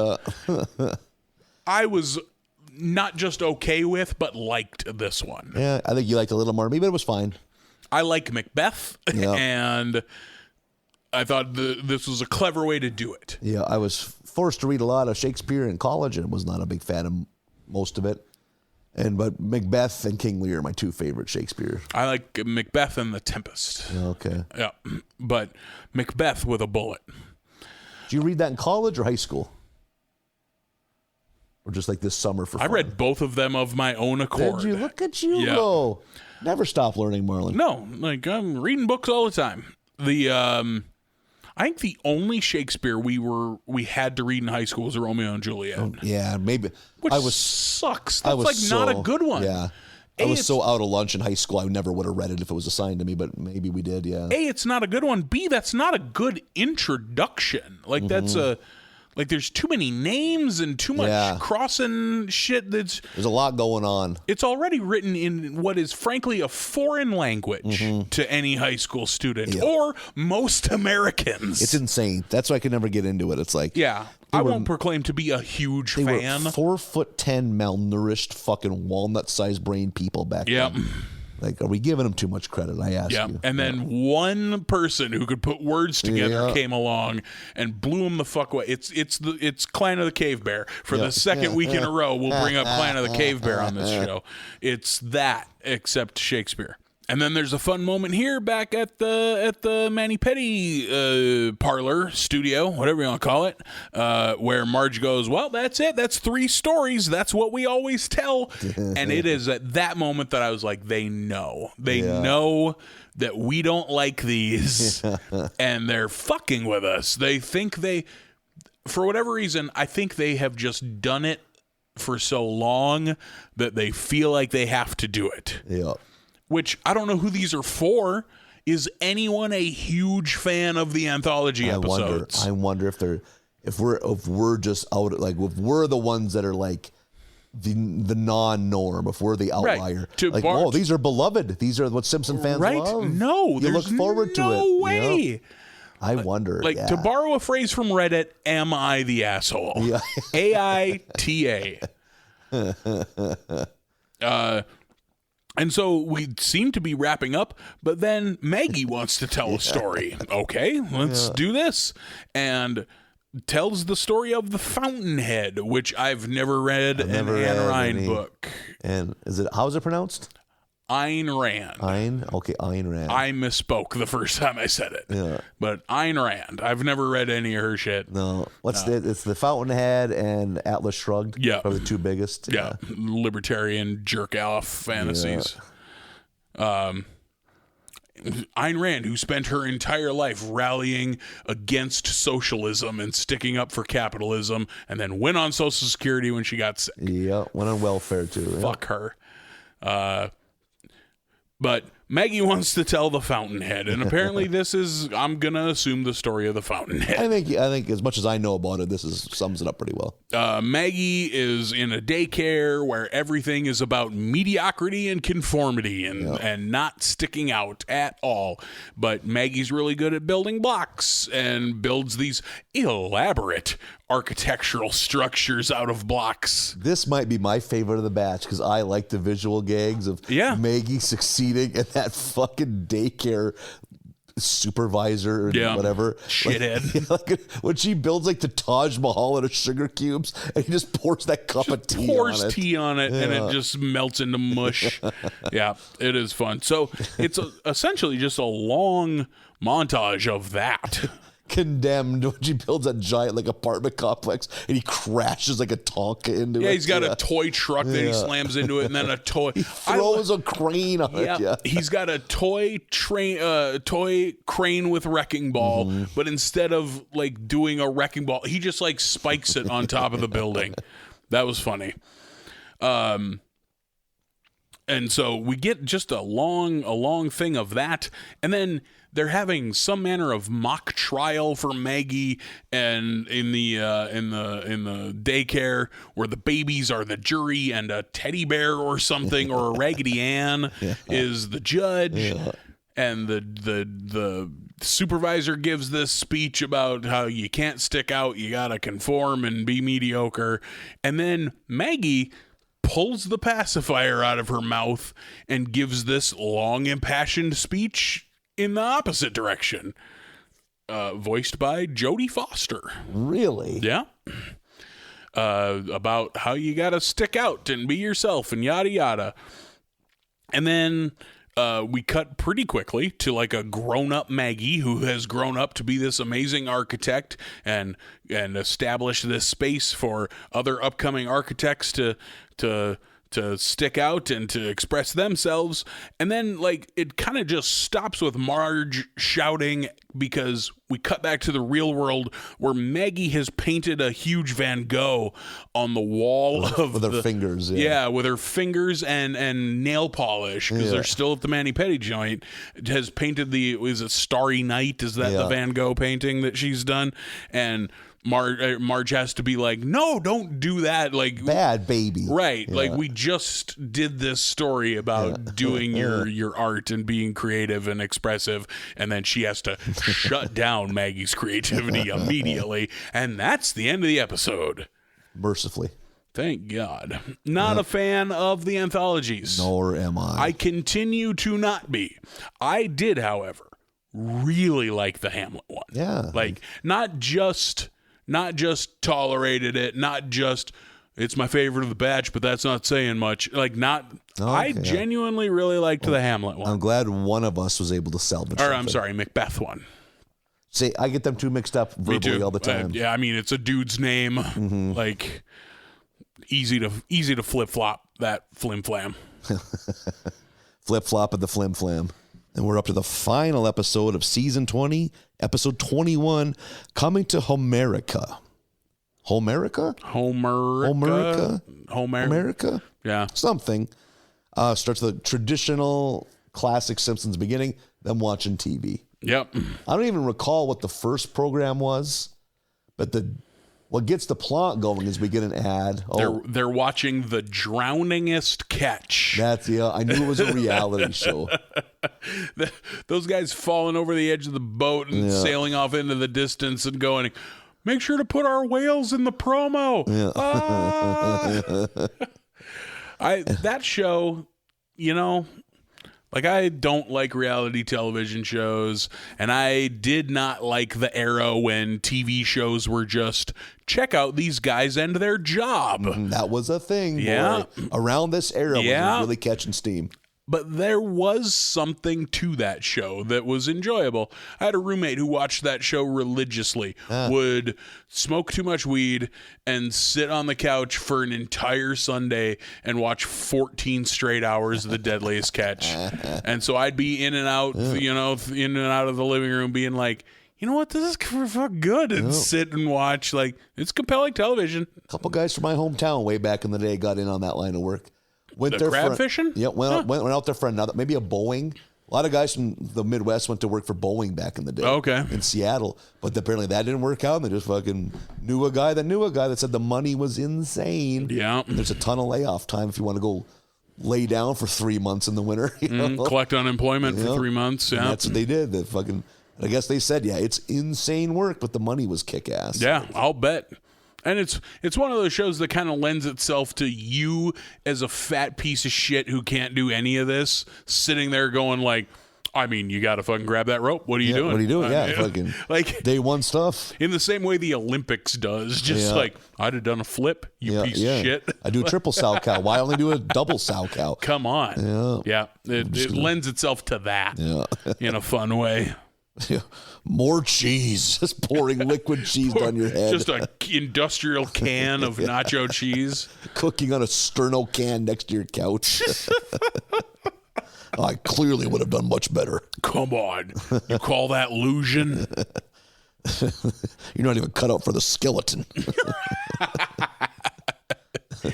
So what kind of fuels the plot is they get a commercial that gets people in an open field joining hands, coming together for a truly monumentous occasion. It is the introduction to Krusty Burger's new delight called, I believe, the Mother Nature Burger. Yeah. Which it's made out of like barley extract or something. Wheat-fed barley. That's what it is, yeah. Son of a bitch, that's funny. Yeah. Wheat-fed barley. And I have a thought. Isn't this a little early for the imitation hamburger craze at a fast food place? Might be.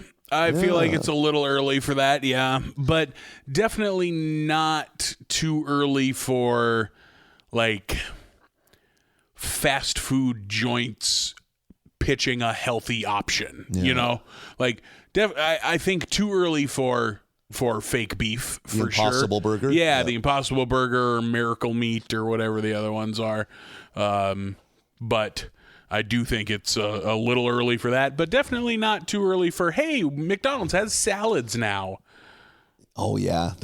Which McDonald's was on to something with the shakeable salad. They should bring them back. This is the second time on this show McShakeables has come up. They were on to something. I like getting a little bit of salad dressing everywhere. They get too much shit for that. McDonald's. Shake a salad. Shake your salads. Yep. I make salads in the plastic Gladware bowls, and I put that lid on, and I fucking shake that shit up. Oh, so you do like a single serving in a bowl, give it a shake. Yeah. Because let's say once you get the goddamn sauce on there, that thing has to be eaten within 20 minutes or it's fucked. Yeah. Oh, absolutely. Yeah. I was like, you the kind of maniac that could just put it back in the fridge and dig into a wilted salad. Just a soaking wet salad. My God. That just made me almost want to retch thinking about it. Oh, I hate old wet lettuce. It's so fucking. Yeah, no one likes old wet lettuce. You're not unique in that regard. Call me crazy. Yeah, it's that's how I do salads. I'm starting to sound like Kathleen Turner the longer this podcast I'm pretty goes into on. it. Like, I wasn't going to say anything, but Jula the Nile in it over there. We're about to go from 6 to midnight over on this side of the couch. You're romancing my stone. Jesus, this podcast is good.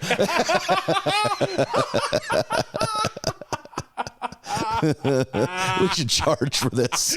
What's the best thing either of us have said in 89 episodes? It is Nathan going, Jesus, this podcast is good. And humble, too. Fuck humility. Humility is overrated. If you know you got a hot product, sell it. So I'm not sure when the worm turns on the Mother Nature burger. Pretty immediately. But they eventually, everyone gets sick. And I mean, it's a nationwide phenomenon. There's a great scene where Chalmers and Skinner are in Skinner's office. They're both in the throes of food poisoning. And fucking Chalmers puts his head on Skinner's lap. He's like, hold my head and comfort me. He's like, third grade math tests have reached sustainable levels or something like that. And it's like, Skinner, I need to tell you something. I want you to become the superintendent. I want you to choose my successor. Yeah. That's a real funny bit. Yeah, that whole scene was good. Love how you see it with the Simpsons and Skinner and Chalmers. I love how they're drawn when they're sick. They just take the slider on the yellow and dim it down a little bit. Yep, you know what I mean? They're not bright yellow. They're like a pale, like a pastel yellow. Mm-hmm. Which, have we seen that in a while? I don't know that we have. Yeah. If we have seen it before, it's been long enough that I thought it being worthy of remark. So the Barley burgers are found out to be tainted. That's where we get, I think it's Channel 6 News. Is that Channel 6? Is that what Kent Brockman? Who Brockman works for? I think that's 6, yeah. I think Kent Brockman does a expose. He goes to Ogdenville because they're the barley basket of America. And they interview one of the farmers who is Scandinavian, which we learn is all of Ogdenville. They're a Scandinavian folk. And he is giving a pretty just like off the cuff, like, well, what was it something about? We saw a rat. A rat got into the combine over there, and that's reason for all this tainted barley. But I assure you, we got rid of that rat. And they said, well, so can you assure us the rest of the where you got barley, you got rats? That's like, when do we start the interview? This is airing live. That just aired live. Yeah. Oh, his response to that was so good, just like the, oh, geez, like realize, and then it cuts to fucking grapes of wrath, like the fucking. They're loading they're driving Saabs, if you notice that too. Like fucking piling on their belongings in their car and leaving the farm. I can't believe you're just blown by this. The name of our podcast was on the fucking sign. I think I missed that. Did you really? Yep. Kent Brockman is standing next to an enormous sign that says Ogdenville, America's barley basket. Like, I don't know that we've ever seen that sign before. Oh, no shit. I don't know that we've boy, I could be forgetting, but I don't know that we have ever seen the phrase America's barley basket we did once before. prior, maybe way back when. I might be wrong. I could be wrong. But we certainly have never leaned into it as hard as we did there. My God, we never will. No. They couldn't do a more Ogdenville-centric episode than this one. Now, I want to, just a peek behind the curtain here. When we decided to do this podcast and we were spitballing names, I pitched the name America's Barley Basket because I knew, again, having never seen The Simpsons, that's what this whole fucking show's based on. I knew that Ogdenville was an agricultural spot next to Springfield, and that was their tagline, and I thought that was a fun tagline, and that's all I knew. Agricultural next to Springfield. I had no idea that they were all Norwegians like we are. Like you so and great. I are, David. That's just so great. Oh, my God. I watched this episode. I was freaking out texting my friend who is the biggest Simpson head I know, being like, holy shit, and they're Norwegian. So this whole episode, I was like, this is perfect. This couldn't have been any more perfect. And the Norwegian aspect, has that ever been mentioned in a prior episode? No. I don't think so, yeah. No, not at all. And not just Scandinavian. They're not Swedes. They're not Finns. They're Norse. Yeah. They're fucking They're not Danes. Nords. Yeah. I was dying. Because, like, Folsebach, pretty fucking Norwegian. Very Norwegian. Wells, not Norwegian. But the other half of the family is Halvorsen. Yeah, very awfully Norwegian. Yeah. Like... I was freaking out during this. I had the same energy as if I had a child on television playing basketball in some state you tournament. Just found out about somehow without any prior knowledge. I spent this whole thing just going like, that's us. Is that Jackson shooting baskets? Waving at the TV like he could see you. But yeah, this is all adding up well. Like, wait, ooh, look at this. What? Yeah.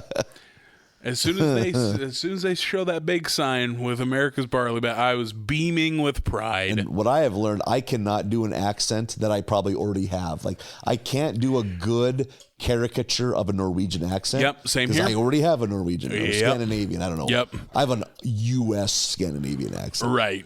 Yeah. And they lean into it here. The accents are good, but they kind of all sound like Frances McDormand in Fargo. Mm-hmm. A lot of aw geez. Yeah, a lot of aw geez, a lot of aw shucks, probably some opes. Yeah. So Ogdenville is now a fucking ghost town. Overnight. The Barley fucking game is over, and they just start flooding into Springfield, kind of like the Okies fled Oklahoma in the fucking Dust Bowl. I like all the Grapes of Wrath stuff in here. Yeah. I don't love that book, but I like that book. Which just what my mom is reading right now. A mom who just reads mysteries. Like, I'm reading the Grapes of Wrath. Like, how did that get slipped into your library pile? You know, like, she enjoying it? So far, so good. She said it's No of Mice and Men. I need to reread it. I haven't read it since high school. When I just would skim the cover. Did you have to read it in high school? I took a fucking novel class. Oh, and that was one of the options. I'd have loved that. Right? I wish I had that. The one novel I did read and I paid attention. If you ask me my favorite book, it's still right up there. Is now I'm blanking on it. The World War I novel that is All's Quiet on the Western Front. All Quiet on the Western Front. Yeah. Yep, I read that in high school, and then watched the movie. That's a bummer of a movie. A bummer of a book. Yeah, putting a goddamn gas mask on a horse. That doesn't sound like fun. Horses breathing in mustard gas. It's confused. It's skittish. I don't like horses when they're fucking docile. There's a list of books that seemingly everyone, at least in America, read in high school. Grapes of Wrath being one. That we just never much like everything else that comes up when we talk about my young education. Yeah. I feel like I missed out. I remember we were supposed to read the Scarlet Letter. I just read 30 pages. I remember we're supposed to read Roots. I watched the movie. We watched the movie anyhow, and I was able to skim enough to get a D on a test. I'm sure. We never had to read any of those. We read Did you not watch Roots? I watched Roots. Oh, in class? Of my own accord. Oh, really? Never in class. No. But we never had to read Gatsby or Lord of the Flies or 1984 or Grapes of Wrath or Of Mice and Men. None of that. I had to read all those. I read The Lord of the Flies for the first time last year. Yeah. I read, what's the Halden Caulfield? Catcher in the Rye. Oh, sure. That's another one I had to read on my own. Late in life or in my 30s. Yeah. A lot of them for me, late in life. Yeah, right? Yeah. Well, we're living pretty hard over here. Yeah. I read 1984 in my 30s. Yeah, a lot likewise. of it. Yep. Yeah, same. I don't know what the fuck my school was doing. Yeah. I mean, if I wouldn't have taken that novel class, I barely would have touched any of this shit either. We read Johnny Tremaine and Tuck Everlasting. I don't think I ever read anything else. I remember reading Tuck Everlasting like in the 5th or 6th grade. Yeah, it's fucking weird. Around the same time, Where the Red Fern Grows. Never had to read that. Really? Still haven't. Yeah. I saw the movie and didn't like it. Oh, really? I mean, fuck, I probably wouldn't either. Some dipshit kid raising a coonhound. Duh. Boring. Lame. I want aliens. There's not even aliens No in this exoskeletons anywhere. I thought the red fern was an alien plant. I don't know. Someone's got some magic powers or something. Root for aliens and everything. This Diary of Anne Frank sucks. I was taking a drink. When is she going to get in her exoskeleton and have some righteous revenge? No, that's Sigourney Weaver, Nathan. No surface to air missiles? God damn it, Nathan. Not everything is alien. Just roll in some nerve gas canisters. Stop asking where Jonesy is. Yeah. Where is Jonesy? That's Anne Frank. It's not Sigourney Weaver. Is she alive in the sequel? There isn't a sequel. God damn it. Oh, I bet they get over DNA and they recreate her like an alien. No, that's not how that story ends at all. They'll have to retcon it. We didn't have to read Diary of Anne Frank either, now that I think about it. I read that in my adult life. I read Diary of Anne Frank when I was like 24. I don't think I've ever read it either. Yeah. Doesn't sound, not a laugh-tastic piece of literature, I bet. Oh, yeah, no, it's not like a light read. Yeah, not a lot of giggling. Yeah, it's Not not. like reading like a compilation of Mad magazines in novel form. Yeah. Yeah. I mean, it's funnier than Dilbert, but it's like it's not great. I like Dilbert. That joke was better than you gave it credit. Because I like Dilbert. I didn't know I was coming at a Dilbert fan, okay? Yeah. Family Circus, would that have been a better joke? That would have been. For you personally, you dick. Getting punchy. Gonna come right at Dilbert like that and not expect me to stand up for my boy, Scott. It's Scott Adams. I think it's Scott Adams. Oh, God. Oh, my God, my voice. I want to see, like, listening back, what celebrities I sound like as we go through this more and more. Getting all the way down to Cloris Leachman here at the end. So the Ogdenvillians keep piling in, and right away they are beloved because they're doing as is real life, they're doing the jobs that fucking, out of shape white people don't want to do. The Simpsons have something to say in this episode. The first thing that happens, at least the Simpson family, is they have they hire some Ogdenvillians to fix the roof. Yep. And they do a bang up job of it. And that's kind of what you just see. You look all over town. They're doing all the yard work. They're doing all every little chore you can imagine is getting done by us. And then they hire, I can't think of the name of the maid. Inga. They're going to hire Inga. Marge is going to hire Inga to start helping her around the house, which is awesome because she's a housewife. So what's Marge going to do? Yeah, right. Yeah. Anything she wants. Fuck it. Yeah, getting that kind of money, they can Live pull that life, off. Marge. Yeah. So they're enjoying that. And basically, I also like this is basically just showing what we did to the Mexican economy with NAFTA. Getting on that NAFTA soapbox. All right, here we go. 28 years after it happened, the open trade allowed us to flood the Mexican market with our government subsidized corn, which you basically pay farmers to grow at a point where it's pointless. But we just flooded the Mexican market with all of our corn to the point they sold it at a level lower than Mexican fucking subsistence level farmers couldn't even compete with. So all those farmers are out of business, out of work. What the fuck do? They come up here and start shingling roofs, and the white people get mad about it. Yeah. What the fuck would all of our farmers do if all of a sudden Mexican fucking corn flooded the market that they couldn't compete with? I am so happy you were able to bring this back to corn. Yeah, right. Yeah, we're corning it up. Just two corn boys. Hardcore cornography. We can't deny who we are. Softcore cornography. We've got it all. Should we reference hominy again? I don't know. Hush puppies. You didn't look at the corn notes. Cornbread. Frittatas. Those swords you get on the ends of your toes. That's a corn.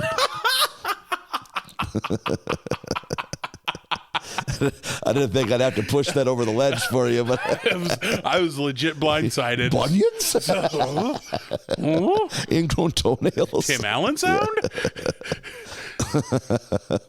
So the Ogdevillians have really made their way into Springfield's culture. One of them is dating either Patty or Selma. Yep. And they're on a double date with Homer and Marge, and Homer is, of course, being very mean to Patty and or Selma. And the fucking Norwegian dude leans over and is like, your belly blubber would light our lamps for a year. And he looks over, did I tease the oaf good?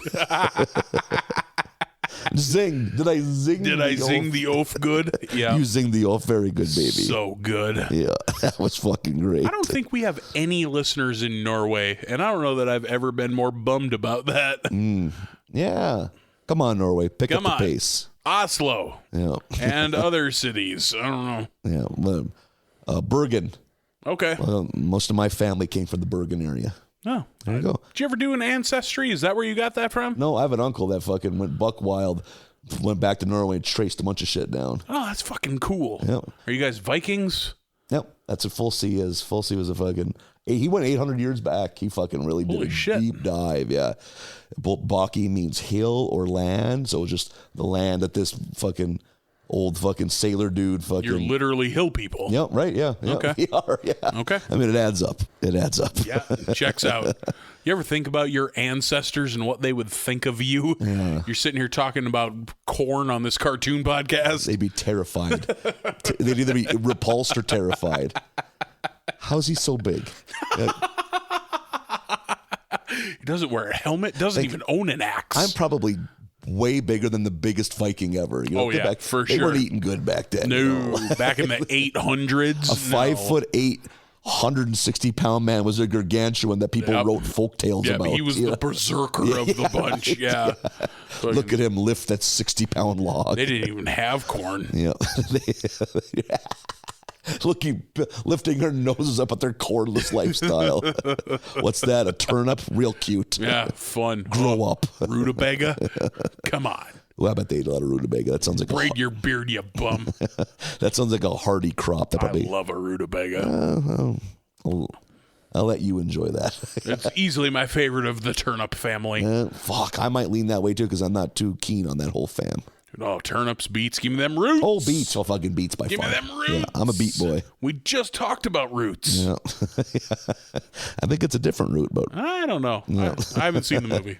So there's kind of a little bit of tension in the air. There's like all these little transgressions that are really just the Springfieldians fucking up and blaming it. It's on immigrants. To home. Huh. I'll be damned. And, Homer goes into Moe's already kind of weary of the Norwegians and finds out that Moe has embraced them because they are good customers that pay in cash to the point he no longer carries beer. He only has aquavit. Aquavit. Do you think that's real? I don't know. I wonder. It's a caraway scented liqueur is how it's described. What is caraway? It's a seed. I know caraway. I don't even know what it's used for. Maybe a spice. And they're like, hey, careful, this is a little bit stronger than a beer. And they're just like, pish posh. Like, these guys can't drink like we can. And Homer drinks himself to an embarrassing level. And now he's at home. He's a fucking wreck. He's made a fool of himself. And like now Marge is against the immigrants and he's like, they plied me with their liqueurs, their liquors and their liqueurs. He's all sad because of his hangover. Aquavit, absolutely real, by the way. No shit. Yeah. Tastes like caraway, also known as Persian cumin, and or dill seed. Oh, that sounds like a party in a bottle. Fuck it, let's get us some dill liqueur and get stinko. That's the liquor you drink when you decide to drink yourself blind. These eyes suck. So he gets too drunk, and now they're all really worried about the dangerous influence of Norwegian culture to the point that they have like a city council meeting. Yeah, a town hall like they always do. And Quimby decides they're going to close off the border. And I did like that. The local cops were in charge right away of watching the border, and fucking Wiggum is just so hopeless. Like, you can't expect me to catch a guy in a car. Like, Chief, there's a man crawling between your legs right now. Yeah, like, they're going so fast. He like barely reaches down to try to apprehend this guy. So tired all the time. That was a real good sight gag. You blew by, and I can't believe you did it. But that scene of Bart at the skate park, and all of those kids are wearing Minnesota Vikings apparel, and Milhouse This is Tennessee Titans country. This is Tennessee Titans territory. Minnesota Vikings apparel. Yeah, God, that was good. funny. They're all in Vikings jerseys. Yeah, that was good. And yeah, that's one of the other like things that happened to build the tension is one of the Norwegian kids could skateboard good, so Bart had to try to do one better, and then busting his arm up. Yeah, and then they couldn't get into the clinic because the Nords were clogging up the system. Too many Norwegians. Too many Nords. Yeah. Oops, all Nords. Yeah, too many Nords. I don't know that Nords is a real phrase, but that's what they call the northern people in Skyrim. So that's what I'm going with. I don't know what that is, but I'll lean with you. You seem confident in your tone. I said it with confidence. So Skyrim it up. Skyrim Nords. each other. Skyrim yourself online. I don't give a shit. That's not a real... Okay. Do what you want to do. All right. We're not going to tell people how to live their lives. Accurate. Yeah. Who the fuck are we to... It is 1 a.m. Who are we to tell? I need to eat dinner still. How to live their lives.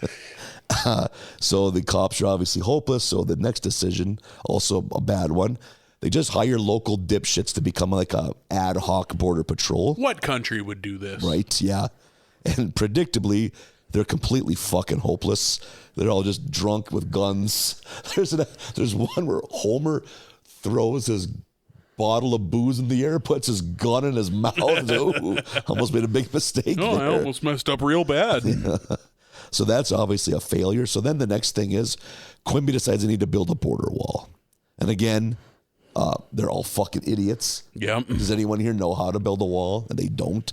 So they have to rely on their good friends, the Ogdevillians, to fucking put it together. To build the wall to keep them out. Yeah, and they work hand in hand. And like, there's a good, I enjoy, there's a scene where Ned is putting the barbed wire with a Norwegian guy. He's like, well, this was supposed to be a three button cardigan, but I added an extra button. And the guy's like, well, this was a 5-button cardigan, but I just removed a button. Yeah. It's like, we're not so different, you and I. There's a handful of different scenes of people realizing that they're the same. Yeah. Like we're all people kind of shit. Almost 100% blonde. Did you notice that? Oh, yeah. Yeah. Which that ain't a Scandinavian thing. There's some brunettes in there too. Says you, the black-haired fella. My grandfather, 100% Norwegian, dark hair. Yeah? Yep. I wonder what there's some kind of story behind that, I'm sure. Some branch There's of them. got to be, yeah. I mean, like there's redheaded Scandinavian people. Like, yeah, good point. Yeah. You know? So they kind of realize, oh boy, well, we're pushing the wall up. See ya. They're on the outside of the wall. And there's just a kind of a moment like, kind of miss those guys, and a little bit of weird. And then the door opens. Yeah, there's a door in the fence. 2 Ogdevillians poke through. It's like, are we going to hang out or what? Like, we miss you guys. Yeah. And the other guy, that's why we built the door. Yeah. So that was, And then there's like a second of nothing. And then finally, I think it's Lenny's like, you Barley Jacks, come on in here. And that's we'll hang out with you donut dunkers. Yeah. And then it kind of ends on a happy note. Like, it fades to the waving Norwegian flag. Yeah, which is good. As the credits start to with play. Some weird Norwegian song and a big dance number. They all got sweaters on. Like, this episode's fucking great. It is a very good episode. Like, A, it's The Simpsons with something to say. B, they really crack some good fucking jokes at America's expense. And way ahead of the game on the border wall, too. Right. Like this aired in what, 2009? Yeah, That's so fucking, long before 8 years, where we're fucking at now. I like when the shithead vigilantes are all together and they're like, we gotta get a name for our group. Cletus right away pitches, how about the Klan? Yeah. Jesus. And then someone else, the Nazis. Yeah. It's Cletus again, because then Homer's like, you can't pitch anymore. Yeah, some hot takes by the Simpson writing staff. Yeah, they really came at fucking Texas, frankly, and America as a whole, but mostly Texas and the Border Patrol. Fucking good episode. Yeah. Great jokes. America's Barley Basket, mentioned by Kent Brockman and said and written on a sign. And Norwegians, which we both are. That was nice. Like Norwegian culture, which we know so little about. Yep. This lutefisk. Oh, it's so good. Well, put it right in your fucking gob. Never indulged. Oh, you should. Smells like poison. Fucking stuff it in your face. You're getting too into this. Open your fucking mouth. I know you have a weird lie fetish. My eyes. Oh, it's good. I didn't put my goggles on. Lutefisk is good. Lefse, potatoes. Mm-hmm. That's where it ends. Pretty much. Yep. It's a very it's not a hospitable landscape. Yeah. It's hard to grow fine spices. Yep. Yeah. I bet you can grow a rutabaga. Yeah. Yeah. What a thing to hang your hat on. Hey, we got rutabaga. Hang hardy beets. Hey, we got rutabaga, just so you know. We got hard roots. Which the ladies love. We love a hard root. Yeah. We're done. We're wrapped up with season 20 of The Simpsons. We laughed, we cried, we attained high definition. Don't be sad. 4 to 5 ain't bad. That was a hell of a fucking run. Look at that. That was a good batch to go out on. Yep. We celebrated the life and times of Meat Loaf. And for a season that, frankly, was weaker than the predecessors, but it ended on a high note. I bet if you went back, you'd be like, oh, they liked that season, you know? Yeah. I bet it's at least a 3 out of 5. Yeah. Oof. I might be more 2.5 out of 5. I'm going to be that pedantic. Okay. Well, yeah. I'm very hungry, very sassy right now. Yeah, who doesn't love pedantic arguments? Yeah. On the internet, oh man, if we could stretch this out for a few more. The man hours. who argues technicalities has failed the argument. Yeah. So, we'll see if we keep it going into 21 next time around. Yep, season 21. The Simpsons are old enough to buy beer. They can go to Buffalo, go to Buffalo Wild Wings and have a tall, silly beer with their chicken wings. All right, I'm pretty into that. You are hungry. You're just food based right now. Fucking dick moved when I mentioned chicken wings. Just jumped a little. Yeah, it was a tremor. What is it from Bubba Hotep? Like a hummingbird having a heart attack. Good movie. Oh fuck yeah, Bubba Hotep's very good. I got a can of fucking sweet corn niblets up there if you want to. Get pulled over driving home with a can of sweet corn niblets. Just corn sauce running down my mouth. Been a hell of a night, officer. You're supposed to drain those, son. Yeah. Supposed to do a lot of things. We're not playing by the rules, officer. Oh, God. One of the things we're supposed to do is watch The Simpsons next week. Let's do it. Episodes 1 through 5 of season 21. What a nice, clean start. Oh, I love when that happens. Fresh. Feels good. Yep. It's got a good mouth feel. Oh. If you are in or around New Salem, North Dakota, we will be at the Fluffy Owl this Saturday. That is not made up. No, that's a real place. Real place. Real place in a real town. Yeah, we'll be there. We'll tell jokes. Yeah. The two of us and our friend Joe Christensen. Let's see him try to stop us. Yeah. Fucking bring it. What are you going to fucking curse in front of the cow? I am. Yeah. Yeah, there's a giant cow. Even if you don't want to enjoy the comedy, come see the giant cow. And if you're not near North Dakota, Google New Salem cow and take a look. Have you ever been up right next to it before? I've been up to the cow, Have you? Yeah. It's a cow. It's a cow, all right. Yeah, so you just look at it like, yep, there it is. Yeah, that's a big cow. Can I go back down this hill? Yep. Not until we take a bunch of pictures with your cousins. Okay. You get that it's not fun to photograph it because we're too close. Like it only photographs well from far away. Yeah, it's just one teat. Yeah. Congratulations. Here's me and a teat. Yeah, and 3 snot-nosed cousins. Oh, find us online at barleybasketUSA@gmail.com is the email address. At barleybasketUSA on Twitter, Facebook, and Instagram. 1 through 5 of season 21 for next week. Get your hush puppies. Shoes and snacks. What did we say earlier? Eat more corn and listen to more meatloaf. There you go. Pour one out for the loaf. Wolf it up. We'll see you next week. Bye, everybody.